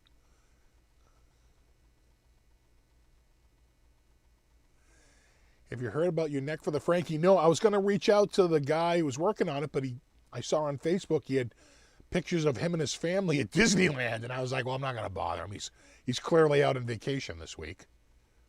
A lot of people are on vacation this past week because Monday's a holiday, so you get the whole week plus Monday. Or they're on vacation next week, right?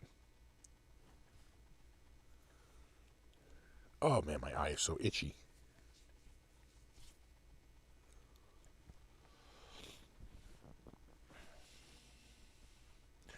Yeah, Northern NAMM is just a tour of Ben Coombs' basement.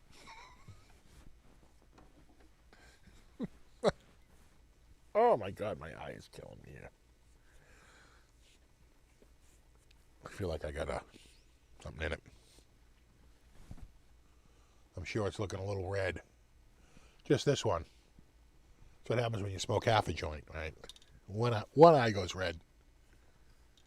Do I have a little? I do. I was going to say, do I have a little cloth here or something? I can just... Ugh. There we go. Damn.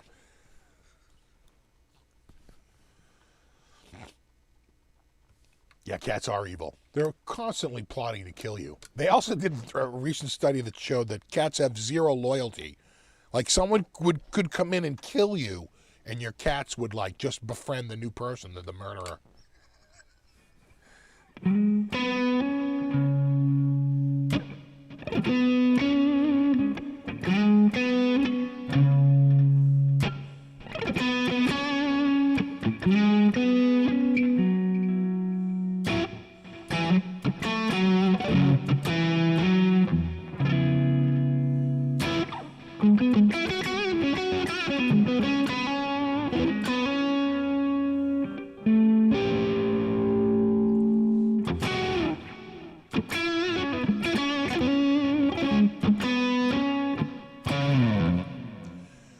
And from the cats, no, what it is that I get like I suffer from dry eye, right? A little bit. My eye doctor has said that to me a couple of times. She's like, I'm seeing like dry eye in your eye. So I was like, yeah, when I wake up in the morning, my eyes are very watery. And she's like, yeah, that's a classic sign of like dry eye. It's like, all right, but I don't need to take any medication for anything. But, you know, what happens though is I'll rub my eye and it's almost like I'm scraping off all this crap inside my eyelid. And it really burns my eye bad, you know. And I'm like, oh, now my eye's all watery and tearing up and they're burning like crazy. And I'm like, oh my God, what the hell's going on here? But the best way to get rid of it is I get those, they're just lubricating drops, right? It's just basically,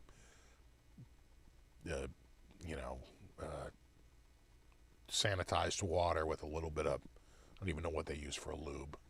But anyway,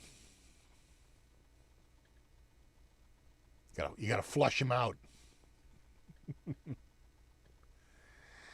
I got my Jackson the other day, nothing special, just an in-point DK MGT. Nice.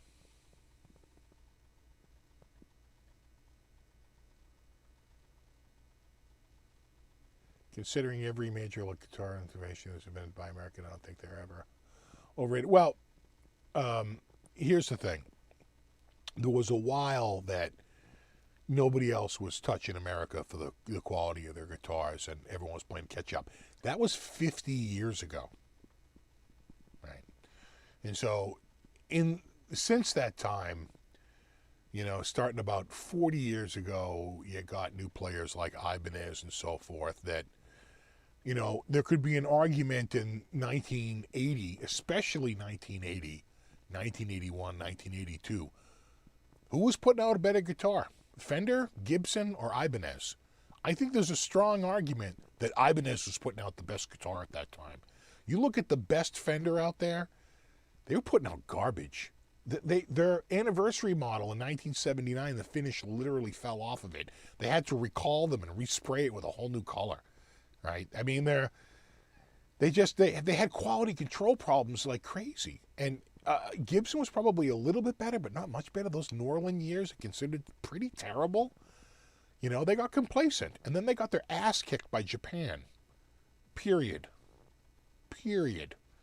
And then the new guitar company that came out and was sort of giving them all a run for their money was Kramer. And Gibson and Fender were even more irrelevant for a little while. Fender made a huge comeback in '87 with the American Standard, and Gibson made a huge comeback, quite frankly, in '88 with Slash, right? And Gibson using Slash and Ibanez using Steve Vai, the push for artist endorsements was huge, and that really did change the market. Before that, there was fewer. If I look at a Guitar Player magazine or a Guitar World from, like, say 1980, 1981, the ads are just about the guitars. When you cut to like 83 or 84, there's a lot more people standing around holding the guitars, right? It becomes much more of an endorsee thing. By the time you get to 87, 88, it's really taken off. Like, everybody's got an endorsement, right? There's got to be some endorsement out there. And then again, you have to say, like who is the best Gibson better than the best Framus? Right? Is the best Fender better than the best Ibanez right now with the custom shop?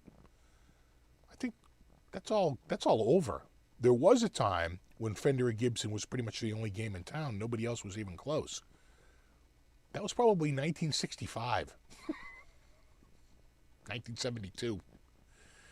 And then, when Ibanez came out, they really started it took them a while. It took them about 10 years to figure it out. But by the early 80s, they were kicking ass. And, both companies, I just think, have,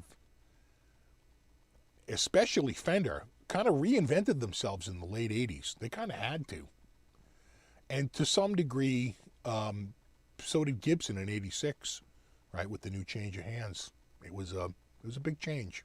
I was there. I was working in a Gibson dealer in '86. I was working for a Fender dealer starting in '85. They didn't have a single American-made guitar on the wall. I was like, no American Fenders? He's like, they're all in Japan this year. He's like, they're doing a crossover. It's a transition year. I was like, really? He's like, yeah, it was nothing but those black painted. In fact, they just did a reissue of it, right? They just did a reissue of those models from 1985, but there were all those Japanese-made, gloss black necks and, not a single American-made Fender that year.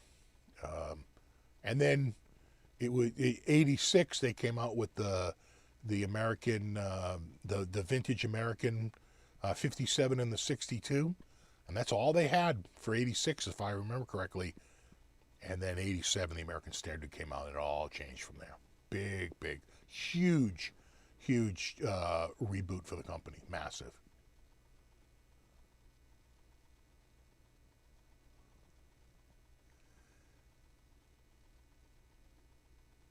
PRS are hijacking guitarists. Well, you know what? PRS, they know. People like certain players, and those people they're influenced by their choices, and there you go.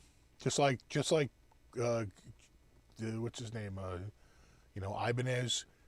I want to say, was Steve Vai with Charvel before Ibanez? And there was at least, I want to say,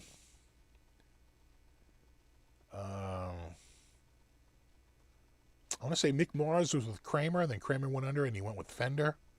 There's always movement around. Fender passed on a Floyd Rose. Interesting, huh?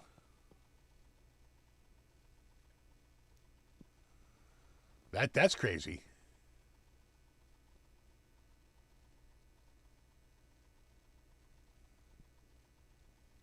Hey, what's up, RJ?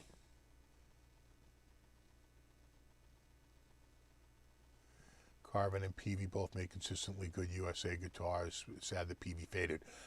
I don't know the Peavy. I don't know anything. I have no insider information, but I've heard that they're down to like 0 USA factories at this point.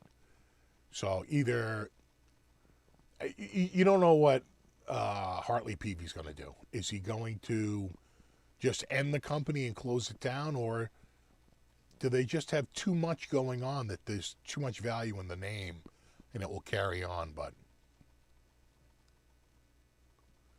was Steve Vai with Carvin? I know he was with amps, but was he with Carvin for guitars too? I thought he was only with them for amps.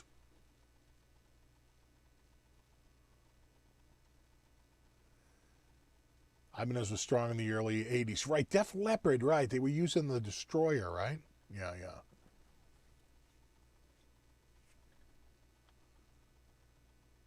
Yeah, I thought so, BC Rich. Vai was Carvin amps, not Carvin guitars. First time I heard Steve Vai play guitar ever was in a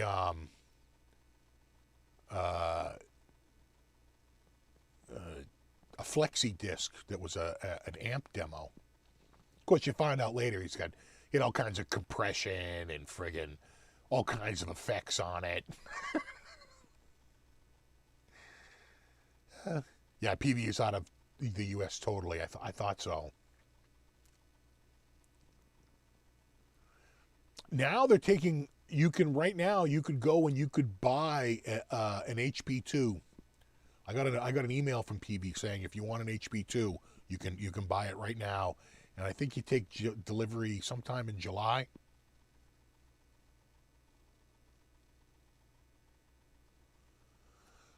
This guitar right here, that's a Kramer. That's a Kramer Pacer Classic.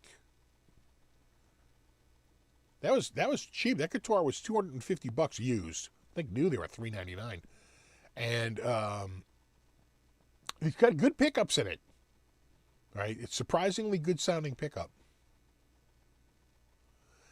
Yeah, the old X100 sound page and guitar player, exactly.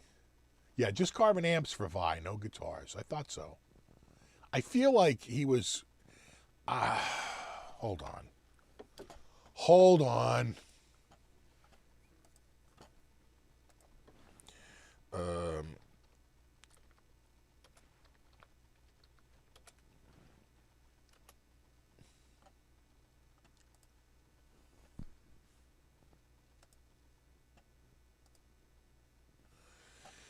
All right. There you go. So this was an ad that ran by Charvel Jackson. There's Steve Vai right there. Oh, let me see. There's Vinnie Vincent. That's the guy. Is it Michael Sweet? I forget now. That's Steve Lynch from Autograph.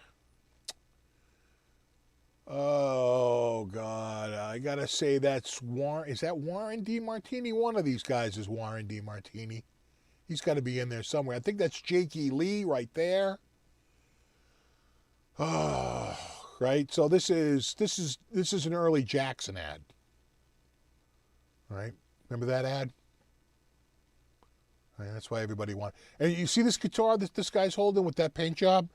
You could walk into Daddy's and buy that guitar, you know, like a custom like that. It was only like $2,500 in 1983. What's that, about 10 grand now? Like crazy money. Is that Robin Crosby back there? I forget now. Or is that oh my God. Is that Robin Crosby? Or is no.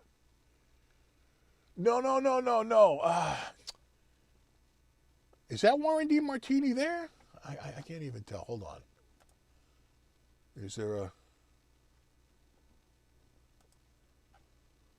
another picture of that? Is somebody got a better pick of the pick? Yeah, that's a little sharper. Right? D. Martini. Is it the dude from Y&T? Yeah, Brian J., right? God, I don't think that's him. Let me see. They don't have a number here. I'm trying to read this. Steve Vai is an Alcatraz at this point, right? Steve Vai Alcatraz, autograph. Steve Lynch autograph. Vince Johnson? Daniel Anderson? It's really hard to read these. They're so friggin' small. Is there another pick? Is there a better pick? I don't want to go to Facebook.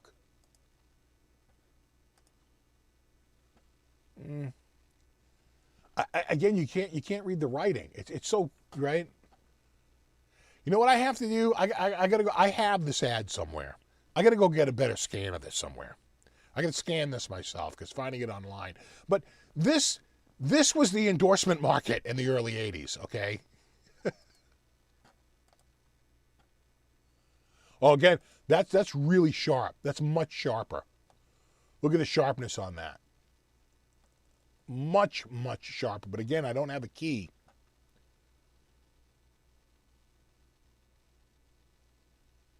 Yeah, I don't know. Like, I'm pretty sure that's Jake Healy right there. Vinnie Vincent for sure. Definitely Steve Vai. Definitely Steve Lynch. I forget if that's Warren D. Martini.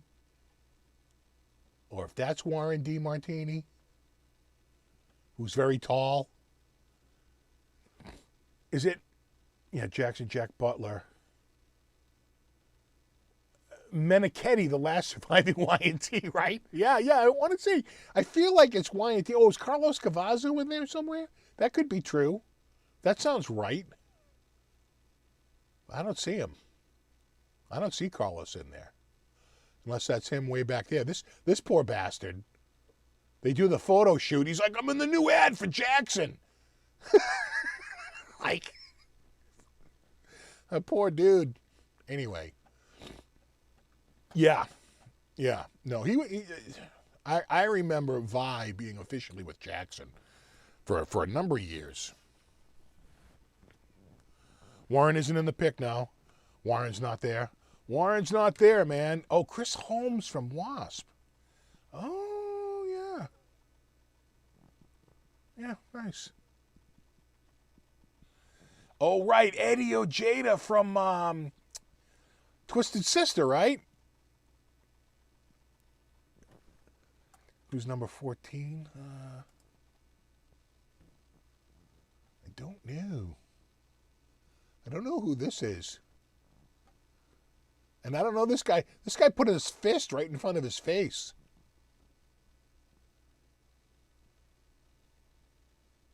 And that's not Tony McAlpine. I forget that dude's name, but he was a metal dude. He's got the sock on the headstock. The headstock sock.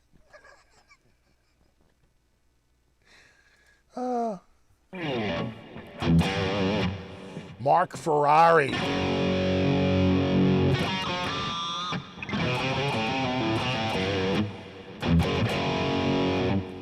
Oh, Kulick? You think Bruce Kulick is in there somewhere? I didn't think Kulick was with them. I'm not seeing Kulick, unless you think that's him back there.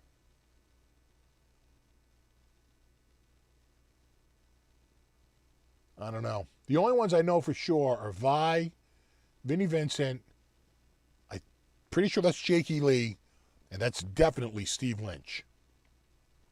And then the Striper dude, mainly because he's holding a Striper guitar. And that's Eddie Ojeda, right? Right there.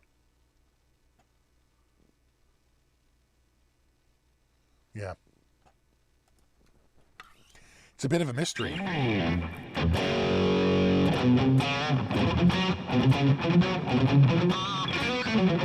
I know, because imagine his disappointment when he saw the ad.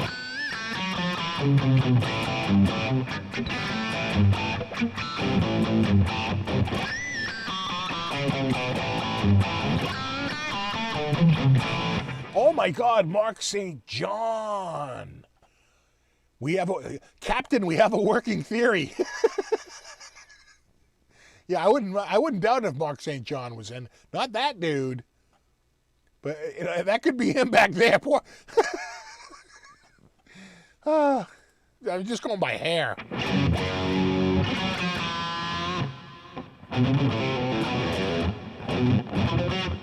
Eddie's the one that's almost hidden.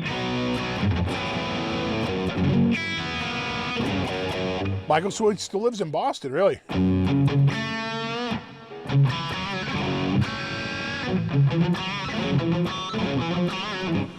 Ever watched Sunday Morning Shred with Mark Murray? I have not. Oz Fox. Oh, is it Oz Fox in the background? All right. The problem is that, you know, their look is so similar, right? Like 1, 2, 3, 4, 5, right? This whole crowd right here is pretty similar. Like he's got a little bit different hair, you know, and he's blonde, right? These two, but everybody else, you know, these three dudes right here could substitute in the band and no one would notice. You know, it was a look.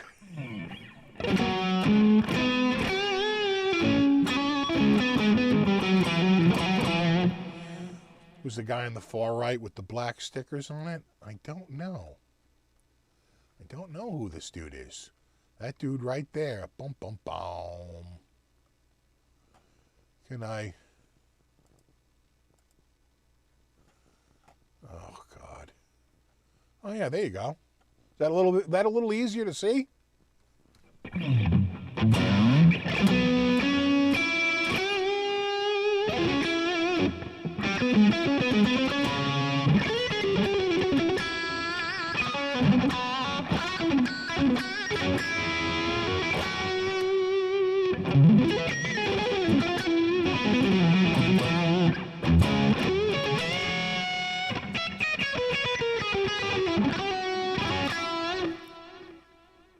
This guitar does sound good, huh?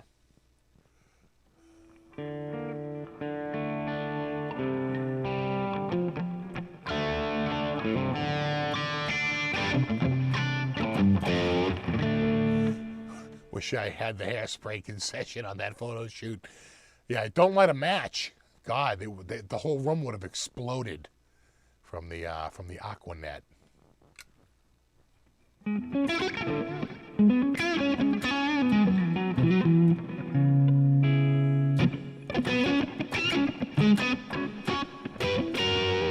Amir Darak has the guitar with the stickers. Okay, we're figuring it out. Steve, I'll be on there building lefty and right Sunday morning shred. I build guitars lefty and righty. Oh, okay, all right. I'll check it out. Tell you, it's getting cold in here. Do we have cats in the window? I got one cat in a window. I got one damn cat in a window.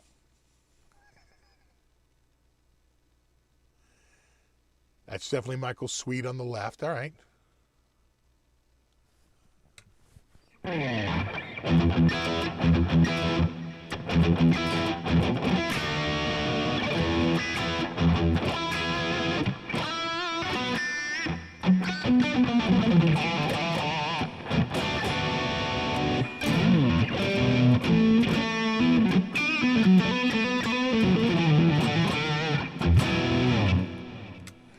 What's funny is that they all look into it, and Vi has a look on his face like, how did I get stuck with these guys? Like, these guys are all super stoked, and all happy, and rah, rah, rah, and he's gonna look like, meh, yeah, God. I wonder if Ibanez called.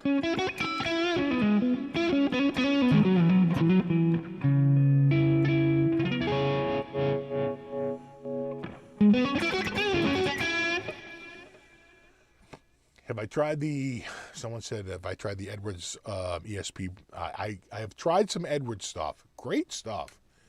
I've never owned, I did own an ESP back in the 80s. I had, but it was like their vintage style. It was basically a Strat with EMGs and a Floyd Rose.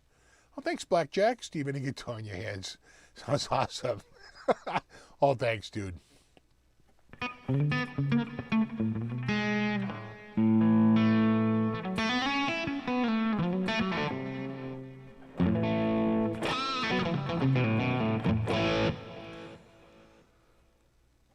Yeah, what a motley crew. And that's what they named their band.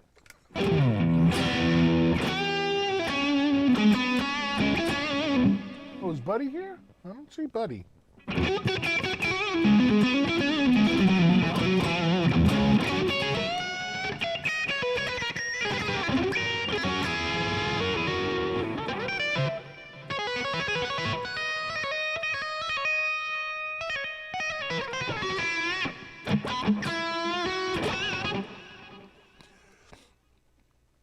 Yeah, Vi's there to school them all, right? Yeah. I see a cattail right there. It was a tail of cattails. I tell you, it's getting cold in here. I'm starting to chill. I'm starting to chill out a little bit. Did we make it up to 47 degrees? Still at 46. You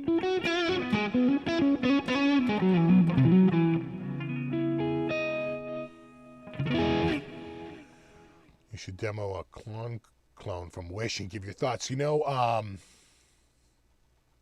I could probably. No, I won't do it right now. It's 8:35. I won't do it right now.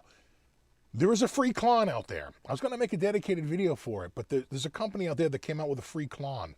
It's a clone, but it's software, right? So it actually sounds pretty good. I was fooling around with it the other day, but you got to get the right amp to run into it. So it has to be an amp that can be sort of like really worked by that clone really good. But I had found one. Oh, good. Oh, yeah, that's good.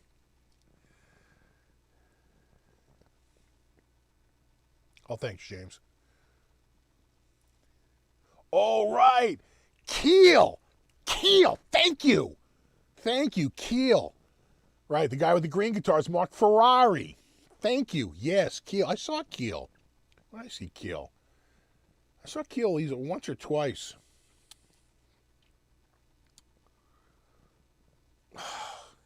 Can't remember now.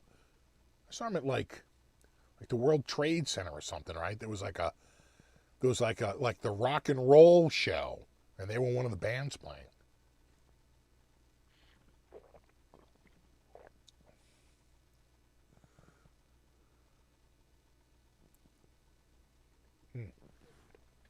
That coffee is hitting the spot. Getting the spot there, hot shot.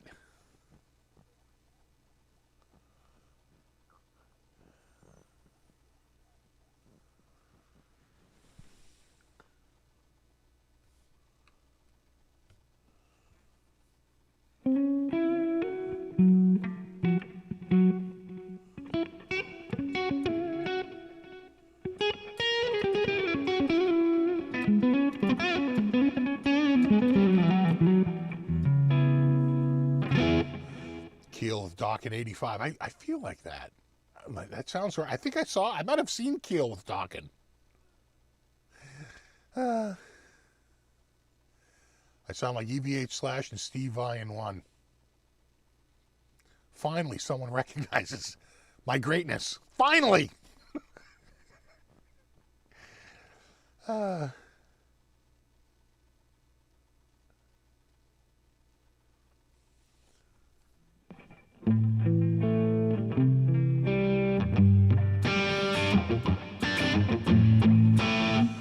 All those triple bills, Keel, Dawkins, Twisted Sisterette. I want to say I saw Dawkins, Twisted Sister, and Y&T on the same show. I want to say Dawkins was the opener, Twisted Sister was the middle band, and Y&T was your closer.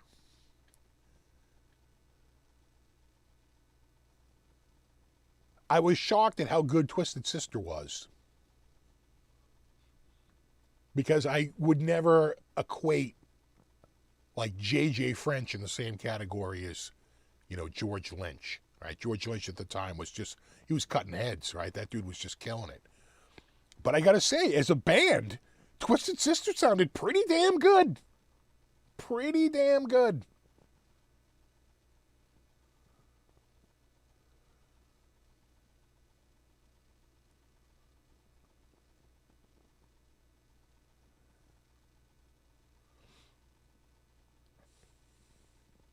So I'm trying to catch up here. Steve Vai, Alcatraz, Mark Ferrari, Keel, Amir Durock, Rough Cut, Autograph, Space ET, Sound Barrier. Boom. Thank you. Sound Barrier. Oh my God. Just too many bands.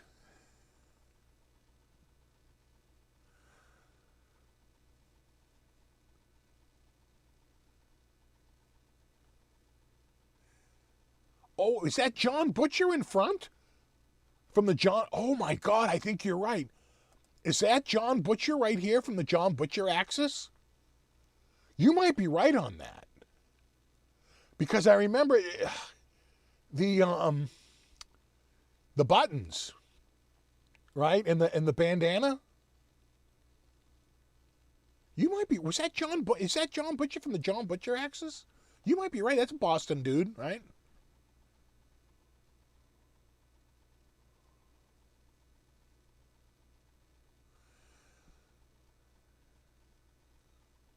Bon Jovi opening for the Scorpions was your first concert. I saw Bon Jovi open for Rat.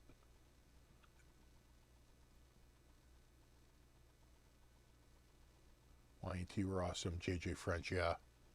Queensryche used to open for everyone until they broke out. Still my favorite. I haven't seen Queensryche, but I've seen Operation Mindcrime, the Jeff Tate band, a couple of times because I know the guitar player. Yeah, John Butcher. Okay, Krellbar says it's not John Butcher. See, here we go.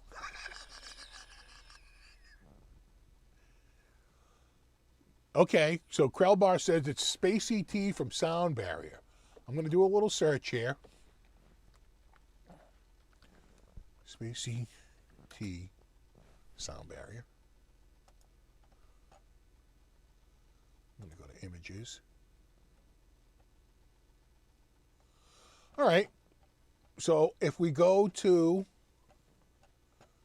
here, I did a search for Space ET Sound Barrier, and these are newer photos of him, but this photo comes up, right? It's right, and then there's a picture of him. I'd say that's him. That looks like his guitar with the, right? That's him. So again, it's on Facebook, and I don't want to click Facebook. Yeah. No, I think he's right. It's Spacey. Yeah. All right. Okay.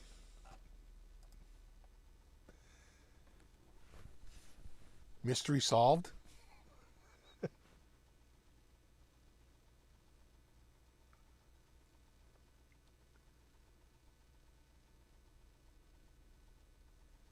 I used to see Twisted Sister in a place in Brooklyn called Lemoore.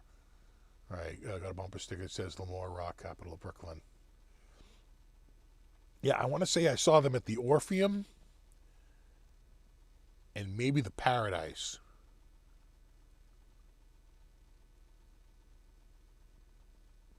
The one I didn't go to that always killed me because it was sold out was Quiet Riot at the Paradise. Tiny venue. I loved Quiet Riot. Couldn't get in.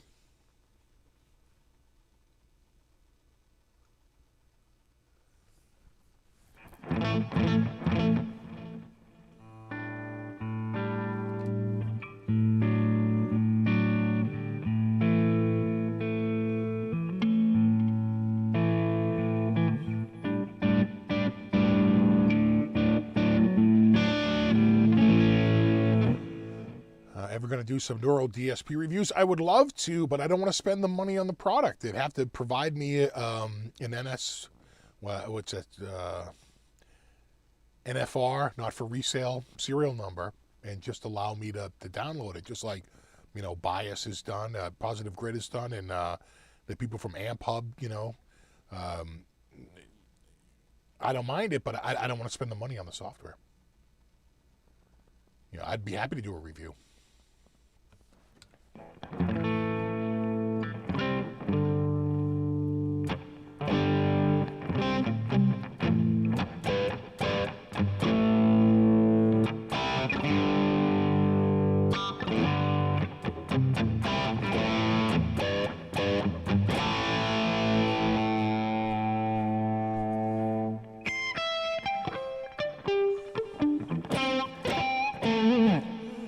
Steve, I don't talk about grunge a lot. You don't like grunge, Alice in Chains, STP, Soundgarden. Not really. Not really. You got to remember when a lot of those bands came out, I was already, you know, I was much older, you know.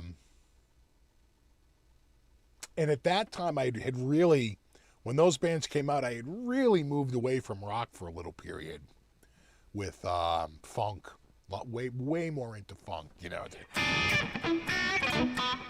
Like all those little...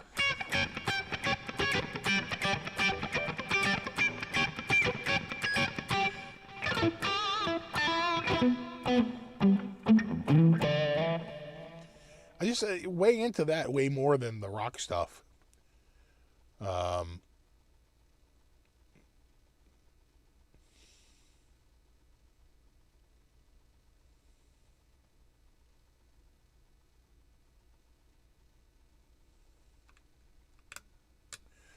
Free week, 2-week trials? All right, huh?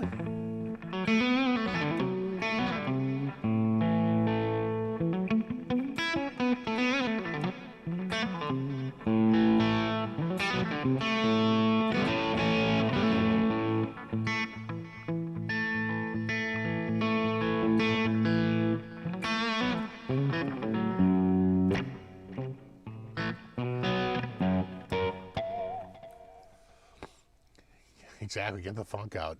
Funk because I like to dance, exactly.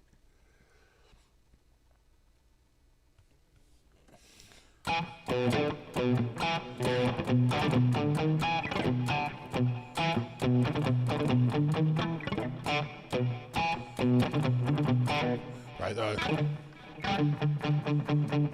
you go.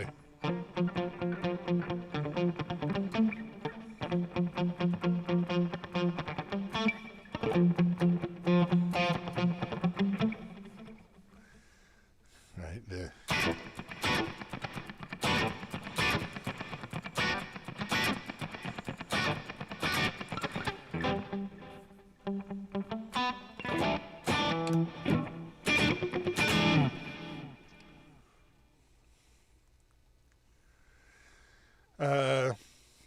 What were your standout shows seen at the channel? Well, the one that I really remember from the channel was Joe Satriani on his first tour, on the Surfing with the Alien tour. That was really good. That was February of '88, and that was an amazing show. God, he was so good. Such a small venue, and he had what's his name, Stu Ham on bass. He was just killing it. It just sounded. It was a trio. I wound up seeing him open, I want to say, for David Bowie. I saw him again. Also, I think also again with a trio. And I think it was with Stu Hamm on bass, opening for David Bowie at the time. I guess it was Sullivan Stadium, Foxborough Stadium. SRV, I never saw. I got into SRV big time, but I had a chance. The one that kills me is I didn't see him on the Jeff Beck tour. Right, that was the tour to see, and everyone was going, "Oh, I'll catch him next time." There was no next time. And a buddy of mine saw Stevie Ray. He had like front row tickets to, and he wound up taking his girlfriend. I was like, girlfriend? Huh. She doesn't even like him.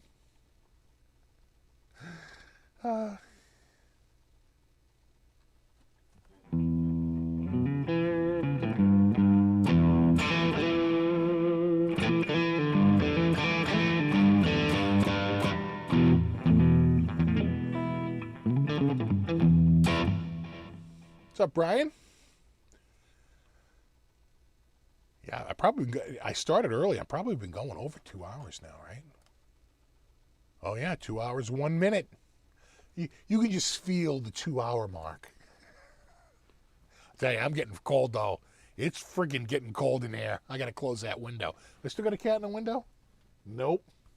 That window's getting shut. I am friggin' freezing here.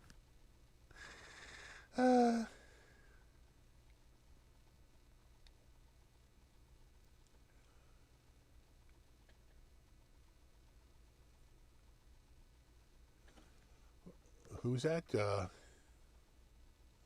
gotta follow. I think there was an earlier.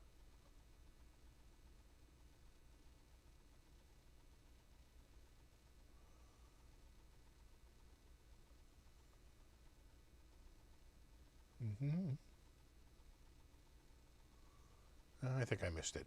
I'm scrolling back. I don't see it.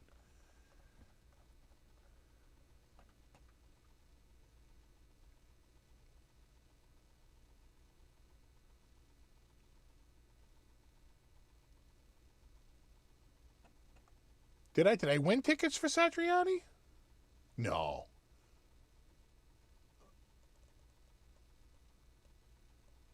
I was at Norfolk when won the tickets to see them at the Middle East. I did? I don't remember that. I definitely remember seeing him at the Channel.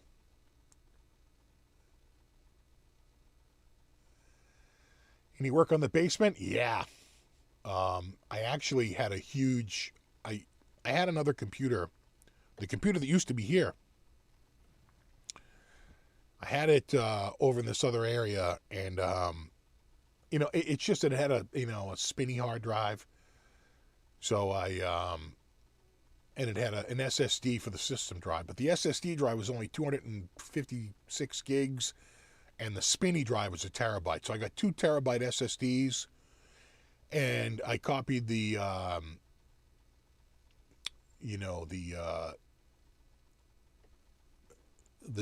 the spinny drive, right? The spinny platter drive to it, no problem at all. The trickier one was upgrading the 256 gig to a 1 terabyte and expanding all those partitions. And there's a way to do it. And it just took me a couple of seconds using, is it Macrium? Like Acronis or something? I forget. It was like one of those backup softwares. But what you can do is you can move one of the partitions all the way to the end of the sheet, right? The partition sheet. And now you have this big open area in the middle. And then when you copy the other one over, you have this room to expand it. If you don't do it like that, you can never expand it. It's kind of weird. It's a sort of an order of operations. But I got that done. I got a new keyboard. I'm getting rid of my Kurzweil. I finally got my new keyboard. I don't want to talk about that yet. I will unveil that and go through all the things with the new keyboard. What else did I do down there? I know I did a bunch of work this week. I'm trying to remember what it was. I got more insulation up in the ceiling. Some of it, I literally got it up there because I was worried it was going to flood. I didn't want the insulation soaking up the water. So I was like, quick, get it up in the ceiling. And, oh God, there was something else too. I can't remember what it was.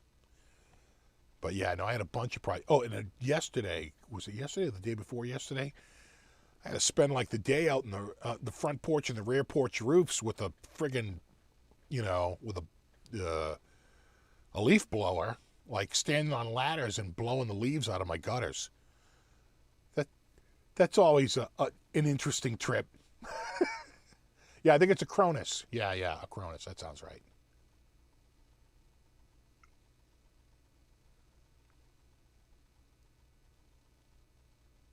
Yeah, it's a Cronus. I got it. I got it going and working. What a difference in the boot time, though, huh? Jesus. What a difference. I used G-Parted. I remember G-Parted. Right, when you couldn't expand the system drive in Windows. You can now, though, as long as you do it right.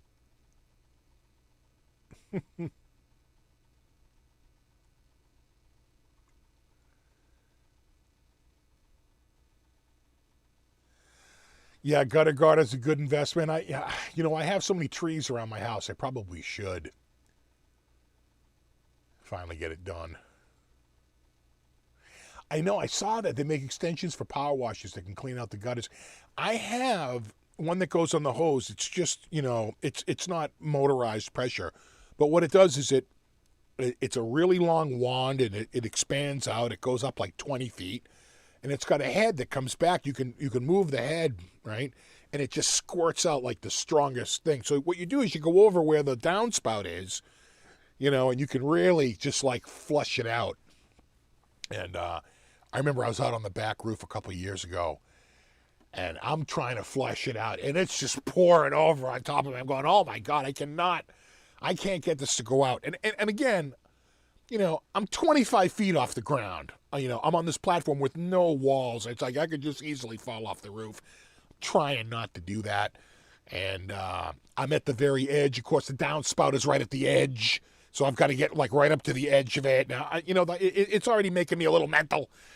And so I get there and I wind up, I don't want to pull it off too much, but I wind up taking off like the downspout, and so it comes down, then there's that like little like S curve, and I wound up jamming it up from the bottom up, and it started to come down, and then it blurped out like an orca whale onto the friggin'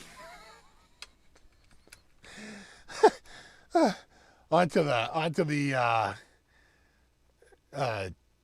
the roof. I was like, oh my God, it's just big slab of just grossness, just all these leaves, and it's slimed together into a gelatinous chunk up there. And oh God, I was like, well, I was never getting that out without doing this. And then it worked, and it was fine. It was all good. But yeah, I don't like going out on the roof.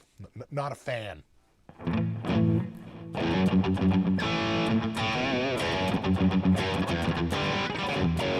See you, Robert. I think we're out of here in about 5.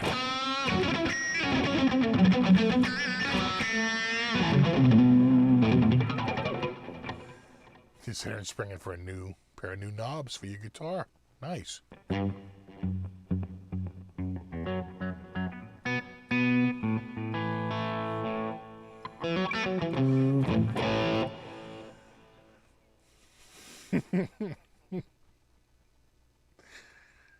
Yeah, exactly. This old house and guitars. It is, happy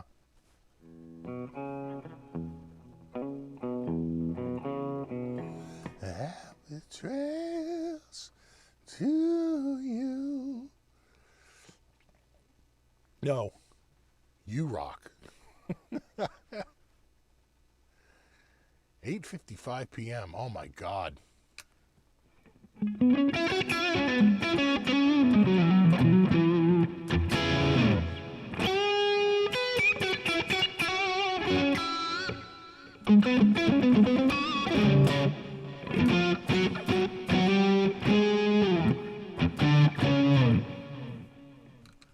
Yeah, exactly. exactly. This old house with cats. Oh, and plus I had a huge, and again, it was just in anticipation of the rain that was coming.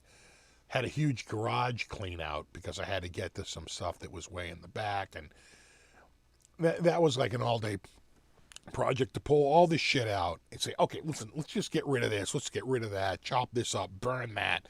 Get this all done. And it's so much better in there now. Oh, my God. It was really out of control. But it's much, much, much better now. We're getting there.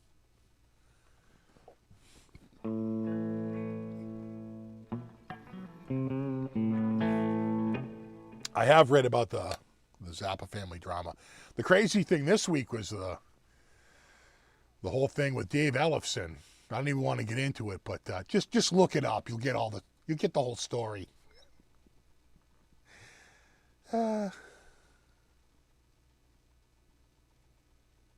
Exactly. Demonstrates the guitars and the latest water repelling devices.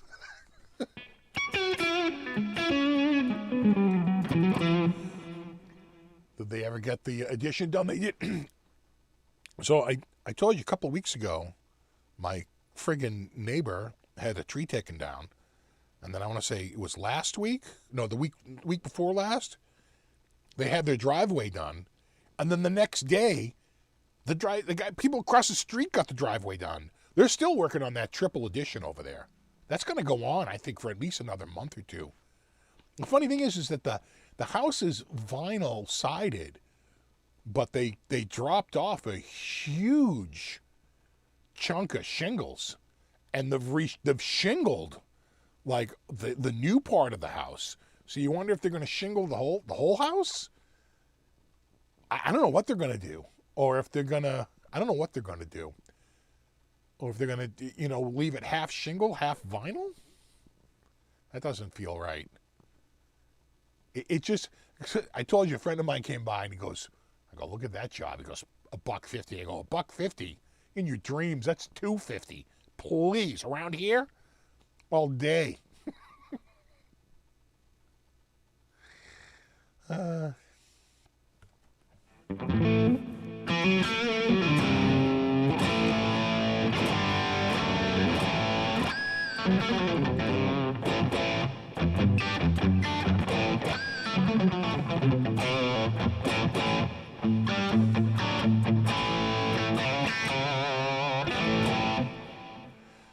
right, dudes. Well, it's 8:59 and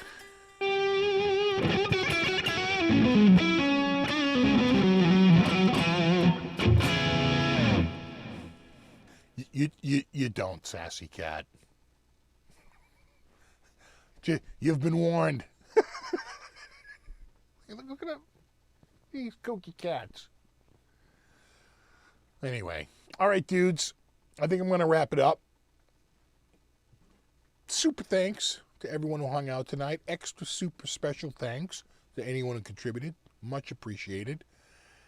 And, of course, mad props to me Mod Squad, hashtag Mod Squad, for moderating. I really appreciate it. And,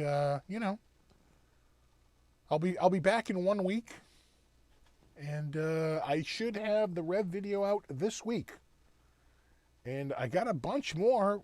I got to do the full review of the classic, and a full review of the the new SG, and I got a bunch of stuff here, and I got a cat wrangle a little bit, little cat wrangling. There you go. I agree with Krellbine. I don't think Ellefson did anything wrong, from what I've seen, but judge for yourself. Thousands of others have. There you go. All right, dudes. No, you rock. And I'll see you dudes in a week for the live stuff, and hopefully before that for the produced stuff. And there you go. All right, guys. No, you rock. I'll see you then. Have a great week, and rock on.